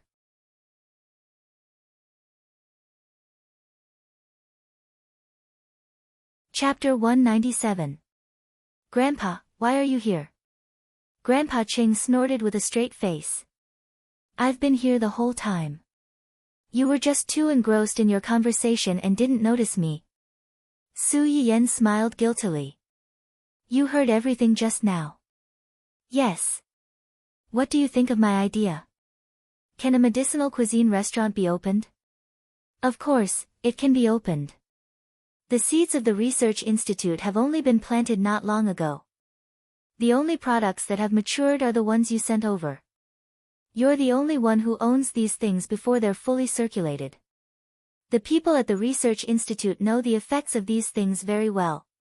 If you're willing to take them out to open a medicinal cuisine restaurant, they'll be more than happy to support your restaurant. Su Yian's eyes lit up slightly.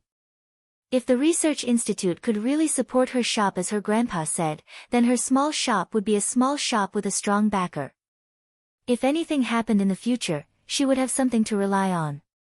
However, opening a restaurant isn't like sitting in an office. I'm afraid it'll be very tiring. Su Yiyan had already thought about this. She chuckled and said, It's fine. I've already asked my uncle for help. I'll find more people to help when the time comes. At the very least, I'll make a limited sale. I'll only make 100 or 200 servings a day. Isn't that what those high-end restaurants do? I know what I'm doing. I won't tire myself out. Naive. Grandpa Cheng knew his granddaughter very well. He was tough when he was tough, but he was also really soft when he was soft-hearted. She had already opened a restaurant. When people came to ask for help, she might really tire herself out.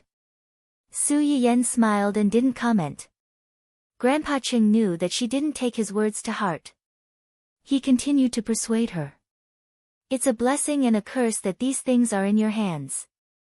You may face a lot of trouble opening this restaurant. Some of it you may not be able to solve.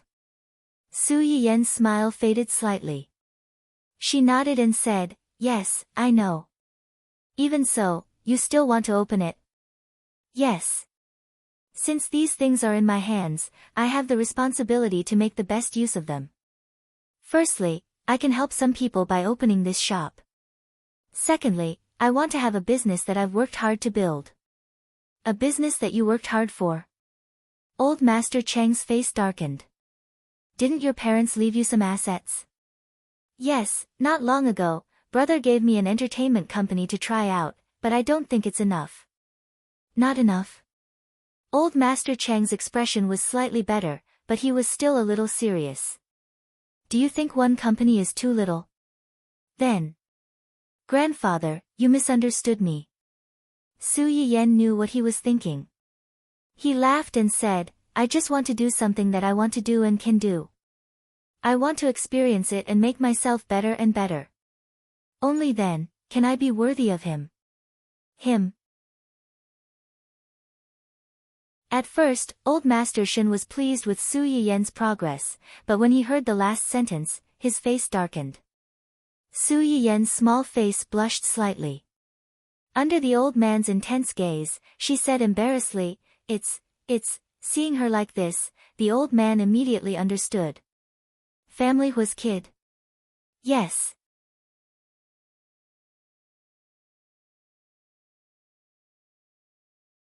Chapter 198. Su Yiyan looked at her grandfather, who rolled up his sleeves and looked like he was ready to hit someone at any time, as if his Achilles heel had been poked. She was stunned for a moment, then quickly went forward and hugged his arm, not knowing whether to laugh or cry. No one said anything to me. I think Chenhuan is too good, so.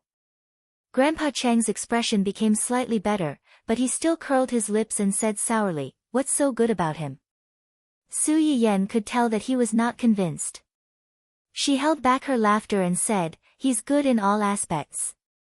He's good-looking, gentle to me, loyal, and protective. Grandpa Cheng could not stand it anymore. How do you know he's loyal? How long have you known each other? Be careful not to be deceived. I believe him. He won't lie to me. A man who had silently protected her for a lifetime, sacrificed everything to avenge her after her death, and even left everything behind to die generously after his revenge. If he was not loyal, then there was no one else in the world who was loyal. Find a time to ask him out. I want to see how good this man who can make you praise him so much is. Su Yiyan smiled. Okay. Grandpa Qing calmed down after a while, then suddenly asked, why did you choose your uncle's shop? If I remember correctly, your parents have many shops under their name. If you ask, they should be very happy to give it to you. My parents do have many shops under their name, but those shops are not as good as my uncle's. Just because of this? Su Yiyan was slightly startled, then jokingly said, Grandpa, do you think my medicinal cuisine can make money? If a unique and useful thing can't make money, what else can? Since it can make money, it's better to keep the goodies within the family. It's something that can make money anyway. It's better to give it to your own family than to give it to outsiders, isn't it? Grandpa Cheng looked at the child who could be said to have been brought up by him, and suddenly realized that the little girl who liked to run around behind him had really grown up. Although the Cheng family was a scholarly family, they had a wide network of connections and had many good friends. Thus, they had offended many people as well. In recent years, some people who didn't like them saw that he was getting old and Qing Juanhao didn't have a successor. On the surface, they didn't dare to do anything, but behind their backs, they instigated some of the side branches of the family to have other thoughts, stirring up a foul atmosphere within the family. Although the Qing family had connections, sometimes, it wasn't enough to solve a problem just by relying on connections. When it came to money, a single copper coin could really drive a hero to his death. Old Master Qing thought that he and Qing Juanhao had kept all these troubles a secret, and Qing Shuqin and the others didn't know about it either. He didn't expect that a little girl like Su Yiyan would see through it. Qing Juanhao did not know the value of the Chinese herbs in Su Yiyan's hands. He thought that Su Yiyan just wanted to play with her on a whim. He would not lose much money anyway. As for the dividends that Su Yiyan mentioned, he was very pleased with her intentions, but he didn't take it to heart. Grandpa Cheng was different. He knew very well that if Su Yiyan could really open the shop and keep it going, then the dividends would be beyond Qing Juanhao's imagination. Yan, you're a good child. Your uncle and aunt didn't dote on you in vain all these years. Su Yiyan smiled. Uncle and aunt dote on me, but don't you? I know who's good to me in this world.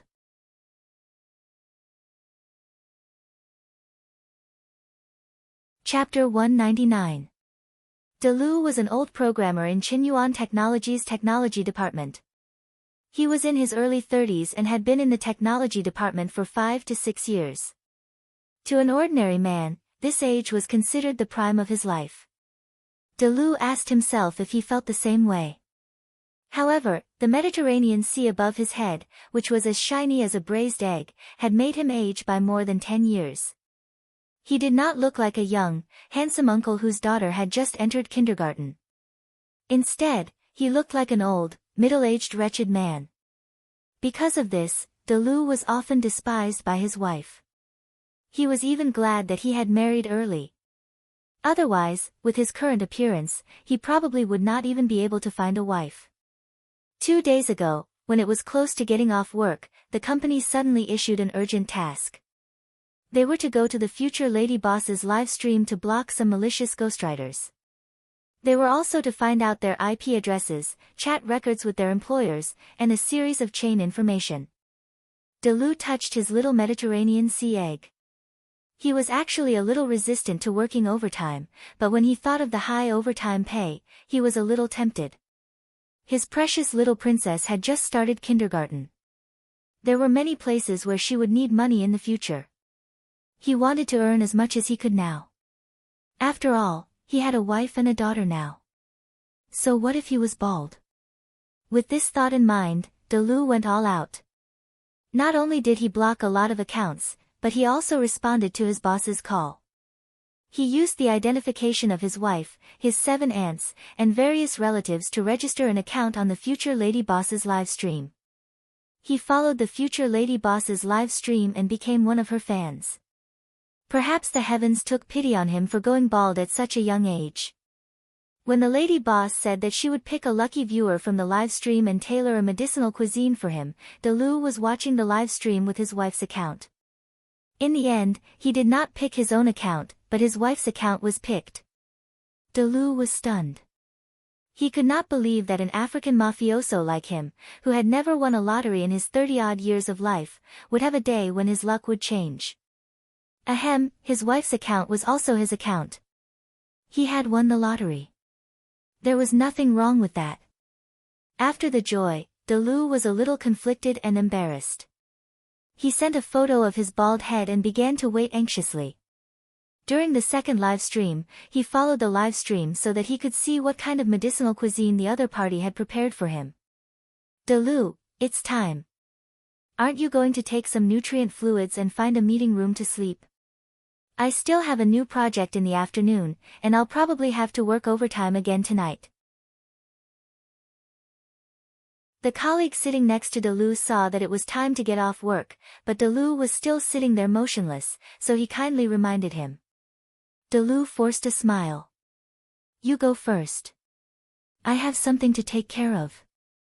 I'll be there soon. Then I'll leave first. After that person left, the other colleagues in the office also left one after another. In the end, only Delu was left. Right at this moment, a clear greeting came from outside. Excuse me, are you Mr. Liu? Your takeout is here. Delu's eyes lit up and he rushed out as fast as he could. It was a small bowl of sliced steamed mushroom liver. There wasn't much of it, so Delu cherished it very much. After drinking a few mouthfuls of soup, it was gone. When he was done, he even smacked his lips, as if he hadn't had enough. After savoring the aftertaste, he remembered to touch the top of his head. It was still smooth to the touch. He was a little disappointed, but also felt that it was within his expectations.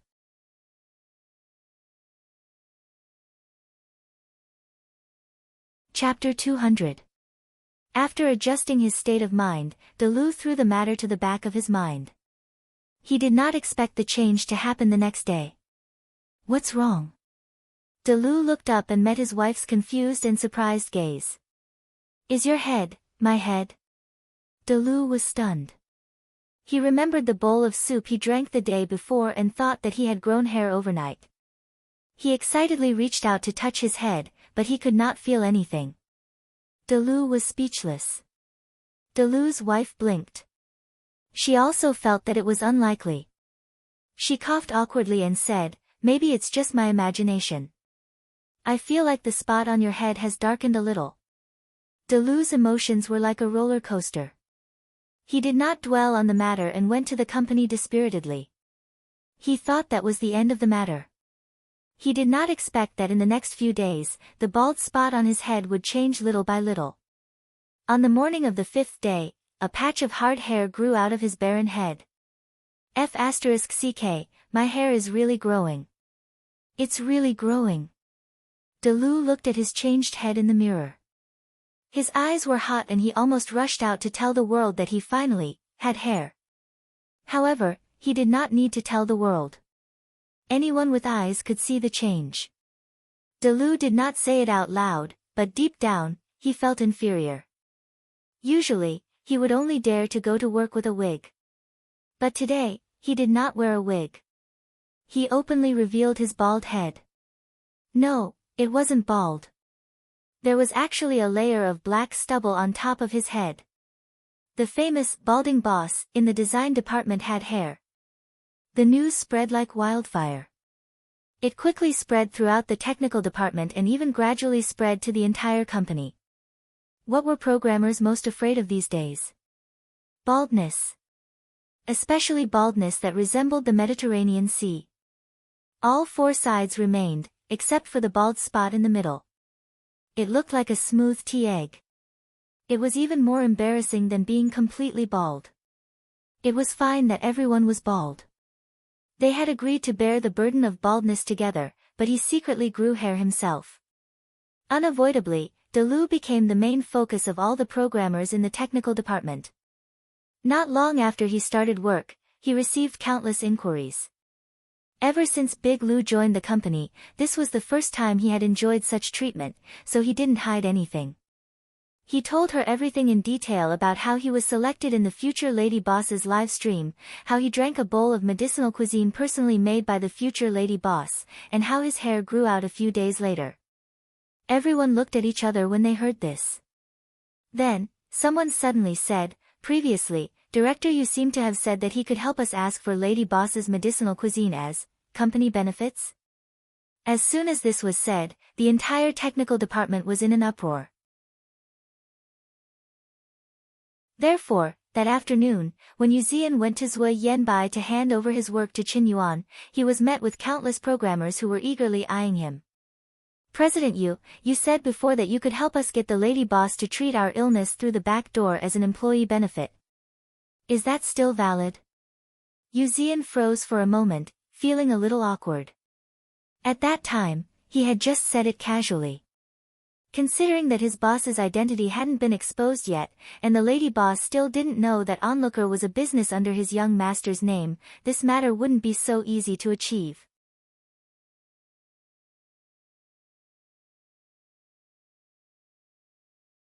Chapter 201. At this time, Su Yiyen still didn't know that someone was in deep trouble because of her and was waiting for her to rescue him.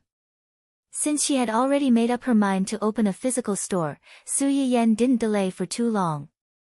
That day, she coaxed and pestered Qing Juanhao to sign a restaurant share agreement with her. She contacted a renovation team and started to officially renovate the long-abandoned store the next day. Su Yiyen's father and the others were shocked when they learned that Su Yiyen wanted to open her own store. However, they didn't object. They felt that this was a good opportunity for Su Yiyen to practice. They were a little worried that she would be tired after opening the store, but they supported her decision with both hands and feet. They even offered to support her with funds. Su Yiyen didn't accept. She only asked for some trustworthy people from the two of them. When the renovation team was done, they would come over to help her. This wasn't difficult for the two of them, so they agreed on the spot. In Su Yiyen's era, although some cultural heritages were declining and most of the animals and plants had gone through a certain period of replacement, most of them were extinct. However, in some aspects, it was still much more advanced than the era in Wen Jingping's previous life.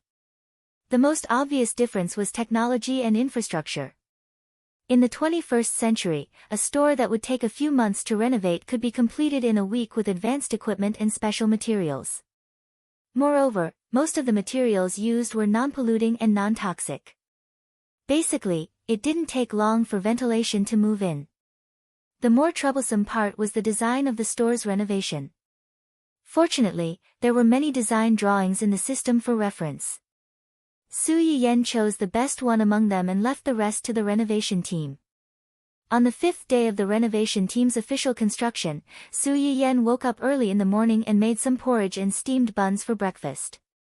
Just as he sat down, he saw his uncle and aunt lovingly holding each other's hands as they walked down the stairs with rosy faces. Qing Xiuqin and the others also noticed them. They looked at each other and joked, "Why did you come down so late today?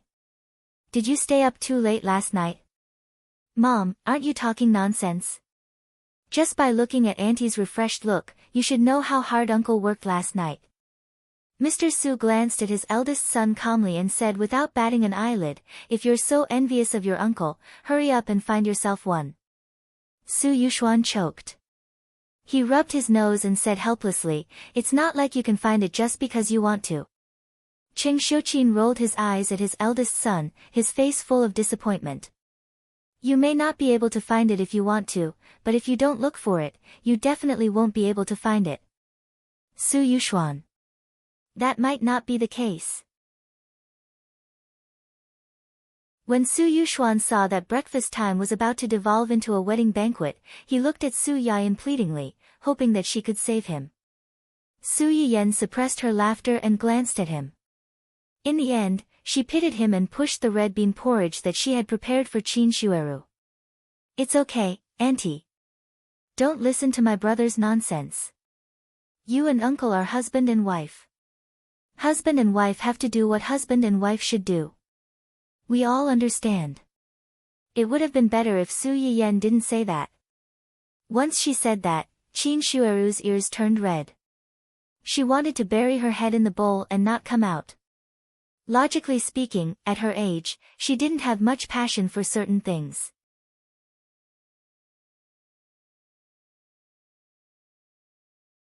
Chapter 202. The medicinal cuisine that Su Yiyen had prepared for her had the effect of nourishing the nest, and it was able to nourish her body's ability in this aspect. In addition, during this period of time, Cheng Xiuqin would take her out for a walk whenever he was free. They would go shopping, buy things, and gather with other friends. With more things to do, her life was more fulfilling.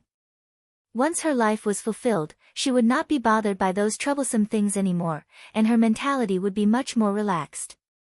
Both physically and mentally, Qin Shueru's complexion was much better than when she first arrived. Cheng Juanhao saw this and was happy in his heart. He smiled and did not refute their teasing. He saw the changes in Qin Shueru, and his body seemed to have changed in the past 2 days. To sum it up, the two of them had found some small memories of their youth, and they had accidentally gone a little overboard. It was a little embarrassing to say it, but they were husband and wife.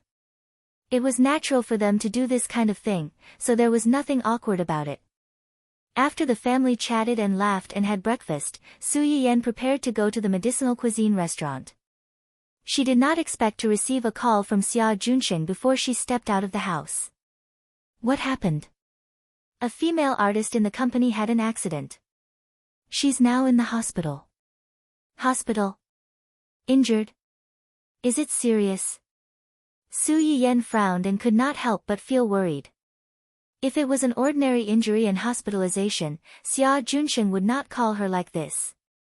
It's not serious, but she's participating in a talent show. I'm afraid she has to withdraw after being hospitalized. Talent show? The one that Wen Jingping is participating in? Su Yiyen seemed to have sensed something. Does this have anything to do with Wen Jingping? Yes. Xia Junsheng was silent for a moment, then told her the whole story. The injured female artist was called Yu Yushi. She was one of the 7 people sent by Dongqing to participate in the show. She was considered to be quite capable among the 7 people, and her ranking had always been in the upper tier. Last week, they had just gone through a big elimination of 60 to 20. Yu Yushi and 2 other female artists in the company had smoothly entered the top 20. Originally, a female artist from a company that had a good relationship with her could also enter the top 20. However, because Wen Jingping, who had originally been ordered to withdraw, used some tricks and was forced back, the female artist was forcefully squeezed out of her slot and regretfully withdrew from the competition. Yu Yushi was so angry that she ran straight to Wen Jingping to find trouble. She tore off the fig leaf in front of everyone and scolded her for being shameless. She should have scram as far away as possible after withdrawing from the competition. Why did she have to come back?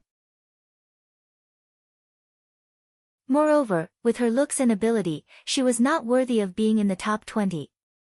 Yu Yushi only used her mouth to scold others the entire time and did not make a move. Wen Jingping's eyes turned red after being scolded by her. She still looked like a white lotus who had been bullied.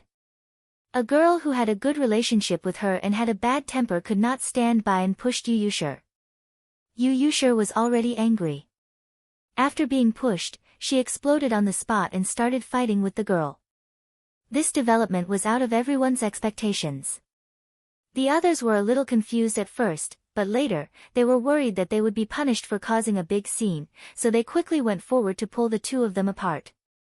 During the pushing and shoving, the girl who stood up for Wen Jingping accidentally knocked Yu Yushi off the stage.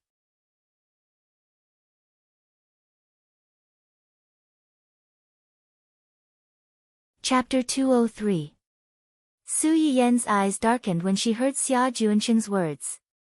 She asked in a low voice, "What's the name of the girl who stood up for Wen Jingping?" I think her name is Si Mingyu. Si Mingyu?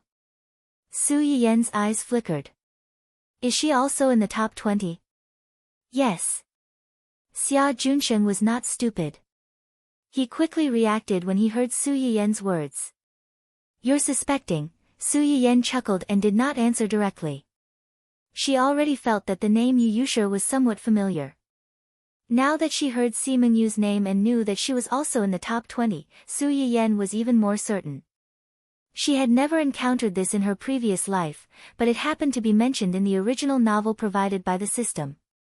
Si Mingyu was the first friend that Wen Jingping met when she participated in the variety show.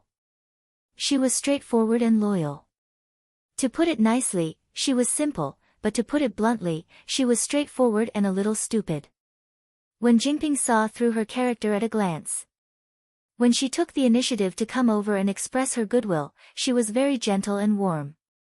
After a while, the two of them became very good friends.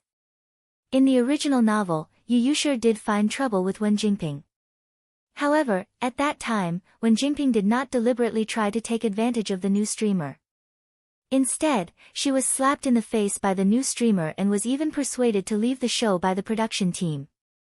There was also no incident where Wen Jingping relied on her connections to replace the person who should have been shortlisted. The way Yu Yushi went to find trouble with Wen Jingping was considered gentler. Yu Yushi's personality was similar to Si Mingyu's. She had a bad temper and looked down on those who were not worthy of the position and had no ability but insisted on staying because of connections. She found a private time to ask Wen Jingping out alone and said a few words to her. In summary, she hoped that she would retreat in the face of difficulties and take the initiative to withdraw from the show and give the position to those who were better than her. In the original novel, Wen Jingping was the female lead. Everything was described from her point of view. Naturally, it emphasized how hard she worked and how motivated she was. For someone who came to find trouble with her, it was written as harshly as possible. At the same time, it made people feel sorry for her and annoyed with the character of Yu Yushi. Perhaps it was because of the filter of an enemy's enemy being a friend, Su Yiyen felt that there was nothing wrong with Yu Yushi's words. It was just that she used the wrong method and pushed herself into a disadvantageous position. After being scolded by Yu Yushi, Wen Jingping felt very wronged and ran to find Si Mingyu with red eyes. Seeing her like this, Si Mingyu naturally couldn't help but ask a few questions. Wen Jingping was unwilling to say at first, but later on, she told her about Yu Yushi looking for trouble with her intermittently. She even deliberately skipped over some important points and only extracted a few of Yu Yushi's more aggressive sentences. Originally, the meaning of a sentence could completely change if the tone was different, let alone take it out of context like Wen Jingping. Si Mingyu was filled with anger when she heard it. Naturally, she wanted to stand up for her best friend. She rushed over to quarrel with Yu Yushi. In the end, they quarreled and fought. Yu Yushi was injured and was forced to withdraw from the show. Si Mingyu was also persuaded to withdraw by the production team because she hurt someone. Su Yiyen felt that this scene was quite out of place when she roughly watched it. Now that she knew that both of them were outstanding seeded contestants in the top 20, she could not help but have other thoughts.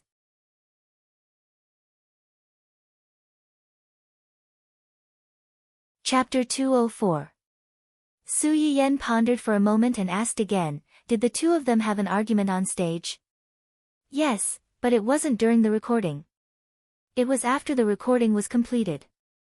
Su Yiyen took a deep breath and muttered, was there a video camera still on at the scene? Or a surveillance camera? There should be. I've already asked someone to get it. After all, their company had invested in this show, so it shouldn't be a problem to get the surveillance video. Moreover, something had happened to their artist, so the production team really should give them an explanation. Remember to make a copy for me when you get it. It's best if it's from Wen Jingping's perspective. After hearing Su Yiyen's words, Xia Junsheng actually had a trace of doubt in his heart.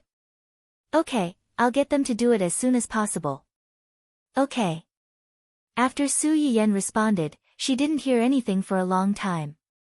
She frowned slightly and took the initiative to ask, is there anything else? Yu Yushir is hospitalized.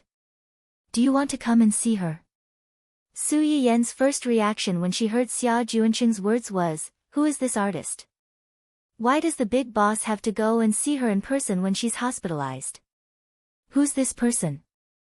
I only found out today that her sister is Yu Jingyu, her biological sister. Yu Jingyu. Su Yiyen felt that the name was a little familiar. After thinking for a while, she finally remembered, the general manager of the jewelry group, Yu Group. She's the second daughter of the Yu family? Yes.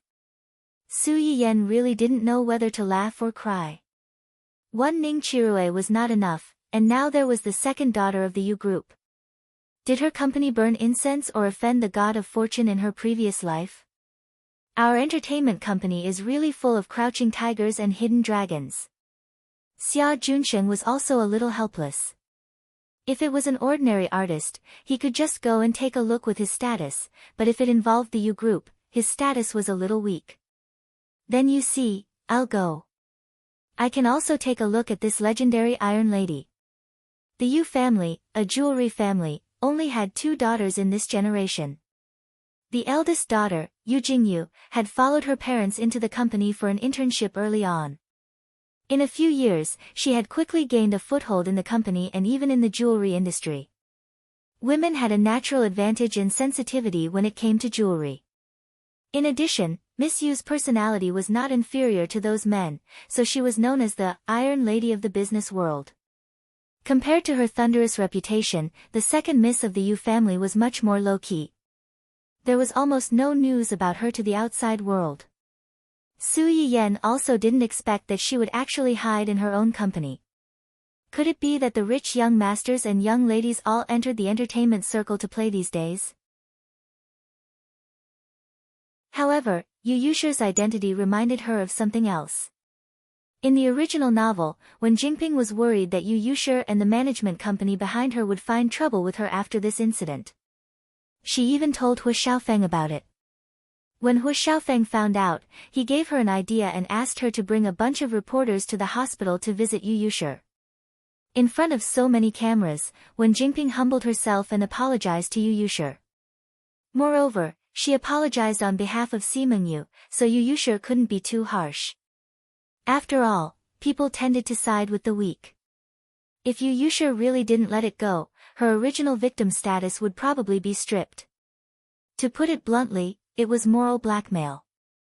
If someone apologized to you, you would be magnanimous if you forgave them. If you didn't forgive them, you would be calculative.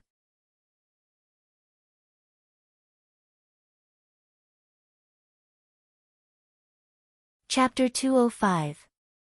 However, in the eyes of the readers, she was a cannon fodder villain and a bad person. When she was punished, the readers would think that the female lead did a good job and was gentle and kind. Yu Yushir suffered such a huge loss and was disgusted by Wen Jingping, so she naturally refused to let it go. After that, she caused trouble for Wen Jingping a few times, but was blocked by Hu Xiaofeng. Simeng Yu was not so lucky. Unlike Wen Jingping, she did not have Hu Xiaofeng's protection. The consequences of being attacked by the Yu family's revenge were obvious. After Simeng Yu left the show, Wen Jingping even ran to thank her and felt guilty that she had implicated her. At the same time, she mentioned that she had to compromise and apologize to Yu Yushir because of her hitting someone. Simeng Yu was so touched that she completely forgot that she had gotten into trouble because of her. After that, Simeng Yu disappeared from the industry, but Wen Jingping climbed higher and higher. She only heard about Simeng Yu from others when she was successful and found out that she was inexplicably banned by the company after this incident. When her contract expired, she left the entertainment industry and returned to her hometown. It was said that she was forced to marry a mommy's boy by her family and led a miserable life. Wen Jingping sighed and threw this matter to the back of her mind. Su Yiyen did not believe that Wen Jingping could not guess that Simeng Yu had ended up like this because of her. She pretended to sigh and did not even think of meeting her to ask if she needed help. It was obvious that she was cold-hearted. At that time, Simeng Yu would often see the people she had helped standing under the spotlight and being pursued and envied by countless people on television. She, who had stood up for her, ended up in a bad state because of helping her. Did she ever regret her enthusiasm? On the way to the hospital, Su Yiyen simply sorted out the relationship between the three of them. In conclusion, Si Mengyu was not a bad person, but she was too stupid. She was the kind of person who would count money after being sold. When Su Yiyen arrived at the hospital, Xia Junsheng was already there with a mini projector in his hand. You got the surveillance footage so quickly. When the incident happened, there was a camera at the side that was still on, and it captured some things. Su Yiyen's eyes lit up, and she was instantly interested. Did you manage to capture something related to Wen Jingping? Just a little bit. Take a look for yourself. Su Yiyen took the projector and asked, did the production team give this to you so easily? They weren't willing to give it to us at first, but President Hu put pressure on them. Chen Huan. Su Yiyen was stunned. He knows about this too. Cough, it should be one of my subordinates keeping an eye on the situation over there. Su Yiyen raised her eyebrows. She recalled the time when Hu Chenhuan had asked someone to remove Wen Jingping. That guy probably hadn't given up until now and was still thinking of helping her kill this woman. Why is he pressuring them? He's threatening and enticing them. He's giving them more investment, and if they don't give it, he's going to mess with them. Su Yiyen. Sure, this is very Hu Chenhuan. However, the production team won't lose anything by bringing this out. Yu Yushir is injured and hospitalized, so she must have withdrawn from the competition. The production team has to give her an explanation. Si Mengyu definitely can't stay. She's someone who's going to withdraw from the competition. If this video is really released and hyped up, it might even bring a wave of free traffic to their show.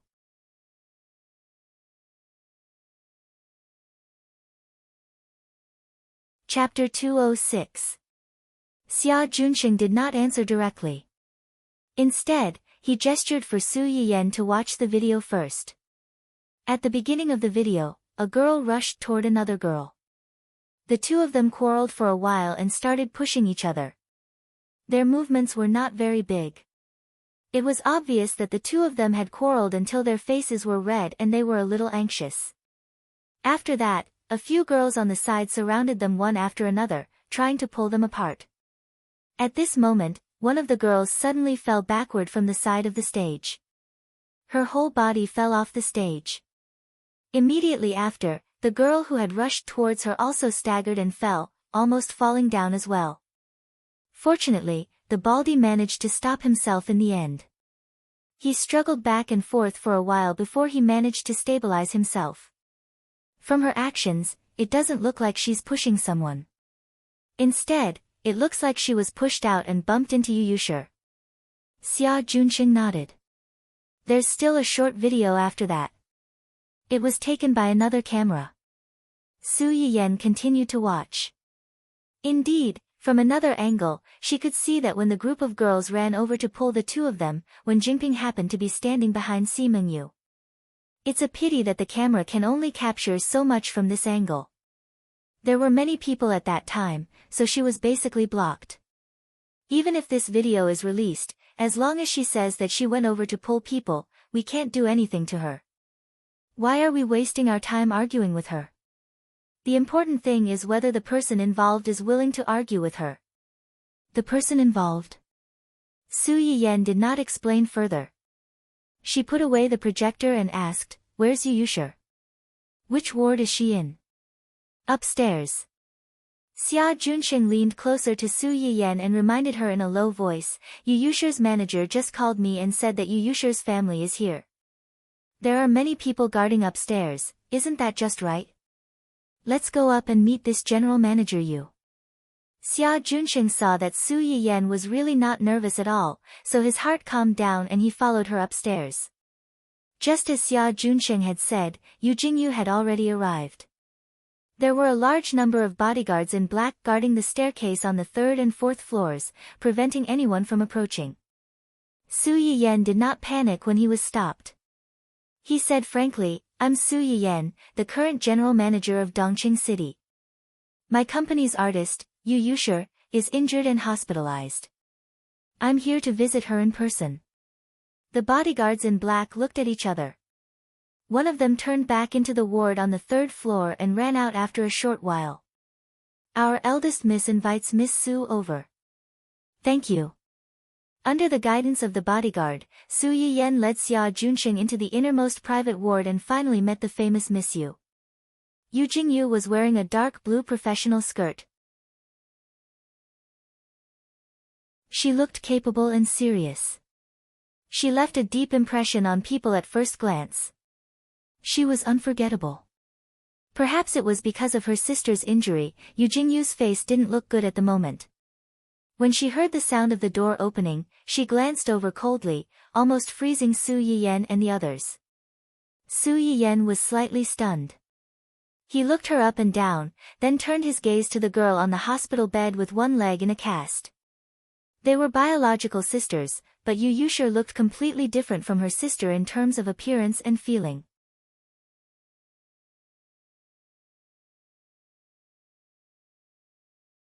Chapter 207. Other than the two sisters, there was a girl who was slightly younger than Yu Yushir standing on the other side of the bed. Her eyes were red like a little white rabbit. Before Su Yiyan came, she had seen the artiste information that the company had compiled for her. She knew that this person should be the unlucky person who had coincidentally been replaced by Wen Jingping. Her name was Yun Luoshan. From the information, this girl was the youngest in this show. She looked more immature than the others, and she was the type who was easily bullied. Su Yiyan's gaze swept past the three of them before finally landing on Yu Jingyu. Hello, Director Yu. I'm the current person in charge of East City. My surname is Su. Yu Jingyu looked at Su Yiyan's outstretched hand and did not refuse. She raised her hand and shook it. Director Su, I've heard a lot about you. I'm very sorry that Yushir was injured at work this time. Yu Jingyu did not seem to have any intention of beating around the bush with Su Yiyan. She went straight to the point. Since it's a pity, has Director Su thought of a way to make up for it? That depends on Director Yu. How is Director Yu going to deal with this matter? Of course it's to teach the person who hurt her a lesson. Does Director Su have other thoughts? Of course not. Director Yu's thoughts are my thoughts. But before that, I have to ask Yushir a few questions. What questions? Yu Yushir looked at Su Yiyan curiously. She had heard that her manager's company had just changed bosses not long ago, and it was a woman. When Yu Yushir heard that, she thought that this new boss must be a powerful woman about the same age as her sister. She did not expect to be so young. I heard from the people present that you were the one who went on stage first to cause trouble for others. Yu Yushir was slightly stunned. She looked at her sister and boss's gazes and felt inexplicably guilty. She gritted her teeth and said, I was the one who went up first to scold them. As soon as Yu Yushir finished speaking, before Su Yiyan and the others could say anything, Yun Luoshan interrupted, No, it's because of me. It's because of me that Sister Yushir ran up. It's all my fault. I hurt her. If you want to blame someone, blame me. Don't blame Sister Yushir. Yun Luoshan really regretted it. If only she had pulled Yu Yushir back then, none of this would have happened. Yu Yushir was stunned when she saw her tearful face. She quickly said, What does this have to do with you? It's the production team that's going too far. You're clearly ranked in front of them. Why do you have to leave just because they want you to stay? It's fine if the person left behind is similar to you. That Wen Jingping isn't as good looking as you, and her singing isn't as good as yours either. She doesn't work very hard usually, and she spends all her energy on those crooked ways. What right does such a person have to snatch your spot? This has nothing to do with you. I'm the one who can't take it lying down. Yun Luoshan was frightened by her furious appearance. After a while, she reminded her in a trembling voice, Sister Yushir, don't be agitated. Be careful of your injuries. That fierce doctor just now said that if you keep moving around and break your leg, he won't treat you anymore. Yu Yushir, Su Yiyen almost laughed out loud when he saw this scene. How did these two girls get together? One was like a violent lioness protecting her cub, daring to roar at anyone.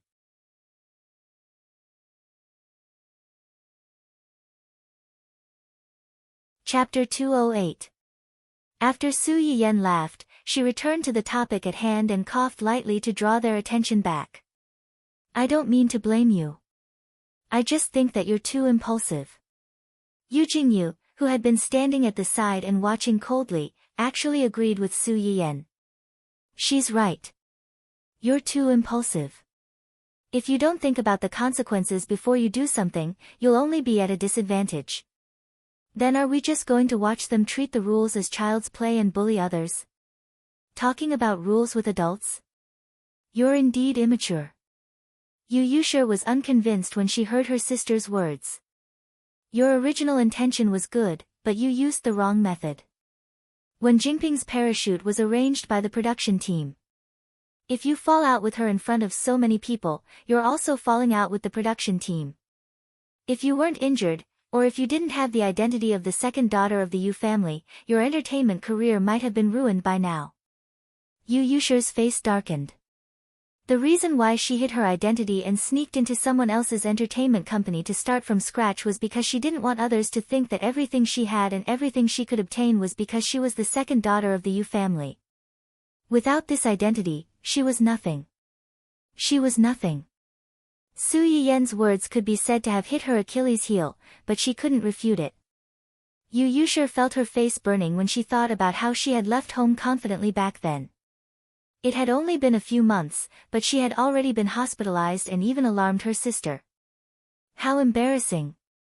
If you're really angry, you can settle the score with them later. Settle the score later.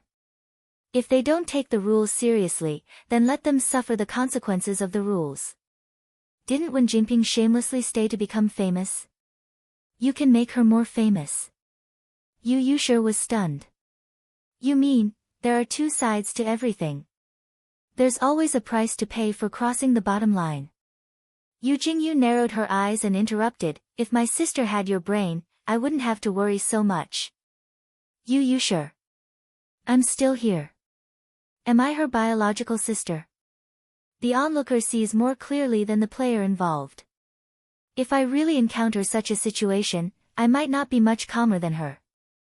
After Su Yiyen finished speaking, he turned to look at Yu Yushir and said with a faint smile, now that things have gotten to this point, what kind of explanation do you want? Me? Yes. Yu Yushir never thought that Su Yiyen would ask so bluntly. When she entered the hospital, she was filled with anger. She was angry at the integrity team, angry at the person who caused her to be hospitalized, and even angrier at Wen Jingping. She was still angry, but she was much calmer than before. I want Sima Yu and Wen Jingping to withdraw from this show. I want the production team to apologize for their actions. You have quite a lot of demands. It's easy for Sima Yu to knock you down and cause you to be hospitalized and withdraw from the show, but Wen Jingping, she shouldn't have stayed in the first place. That's right. She shouldn't have stayed in the first place, but the production team let her stay. Moreover, strictly speaking, you can't blame her for your hospitalization. Yu Yushir's face was as black as the bottom of a pot. She knew that Su Yiyen was telling the truth, but she was still very indignant. It was also at this moment that she suddenly realized that everything she had done before was actually useless. Yu Jingyu's expression darkened. Can't we just ask the production team to remove her? How can a small show have so many problems?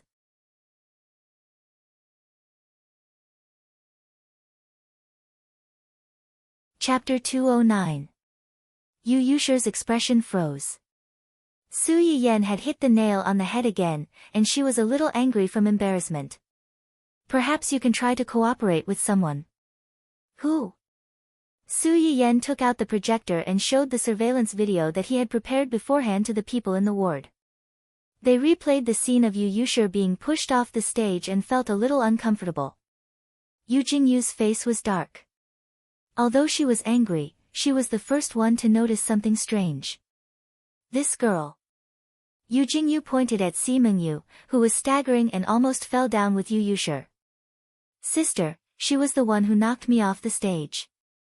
There are so many people. How can you be sure that it was her? Yu Yushi pouted unhappily. Who else could it be? She was arguing with me before I fell, and after I fell, she was the only one who came out. How can there be such a coincidence? It's quite a coincidence. She was standing behind you, and there was another girl standing behind her. Yu Yushi choked. Only then did she realize that when she fell, the person standing behind Si Mingyu was Wen Jingping. Su Yiyan secretly sighed at Yu Jingyu's shrewdness. She had only watched such a small video once, but she had actually discovered the small clue inside. Whether it's a coincidence or not, won't we know if we call her over and ask? Call who? Su Yiyan glanced at her meaningfully and chuckled. If you were to choose between the two of them, who would you rather call over? I. Yu Yushi wanted to say that she did not want to see either of them, but after thinking about it, she felt that this answer was too impulsive. After pondering for a moment, she reluctantly told the truth. Si Mingyu. How rare. You were hospitalized because of her.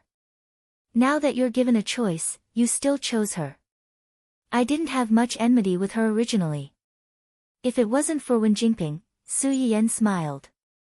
This girl was impulsive, but she was not stupid. Yu Jingyu heard the conversation between the two, but she quickly understood Su Yiyan's intention. You want to use us? It's not considered using her. Yu Yushi is an artist of our company to begin with. We have the right to seek justice for her. At the same time, it just so happens that we have someone we both hate.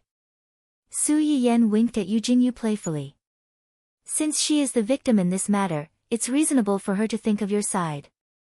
Otherwise, we can deal with it here, but the effect may not be as good as imagined. Yu Jingyu took a deep look at Su Yiyan and said nothing. Yu Yushi looked at the two of them in confusion and said speechlessly, "What kind of riddle are you guys playing?" Before Su Yiyan could speak, Yu Jingyu had already reached out and took the projector from her hand. I will take care of this matter. As for the follow-up matters, the company will also help guide them. Sorry to trouble you. Of course. If there's nothing else, we'll go back first. Yushi, rest well. We'll visit you next time. After Su Yiyan finished speaking, she took one last look at Yu Yushi and left with Xia Junsheng. Yu Jingyu looked at the projector in her hand and then at the direction in which the two of them left. She was deep in thought. Yu Yushi saw that Yu Jingyu was standing there without saying anything, so she asked tentatively, Sister? Your boss is much smarter than you.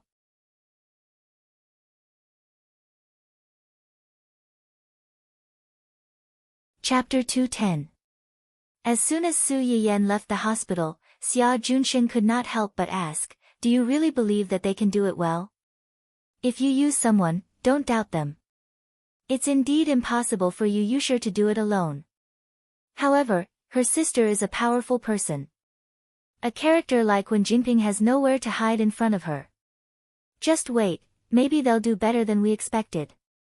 With her around, it's impossible for Yu Yushi to be at a disadvantage. Su Yiyan closed her eyes after saying that. Now that she thought about it, the timing of Wen Jingping's visit to the hospital in the original novel was also coincidental. According to today's situation, she must have met Yu Yushi before Yu Jingyu arrived.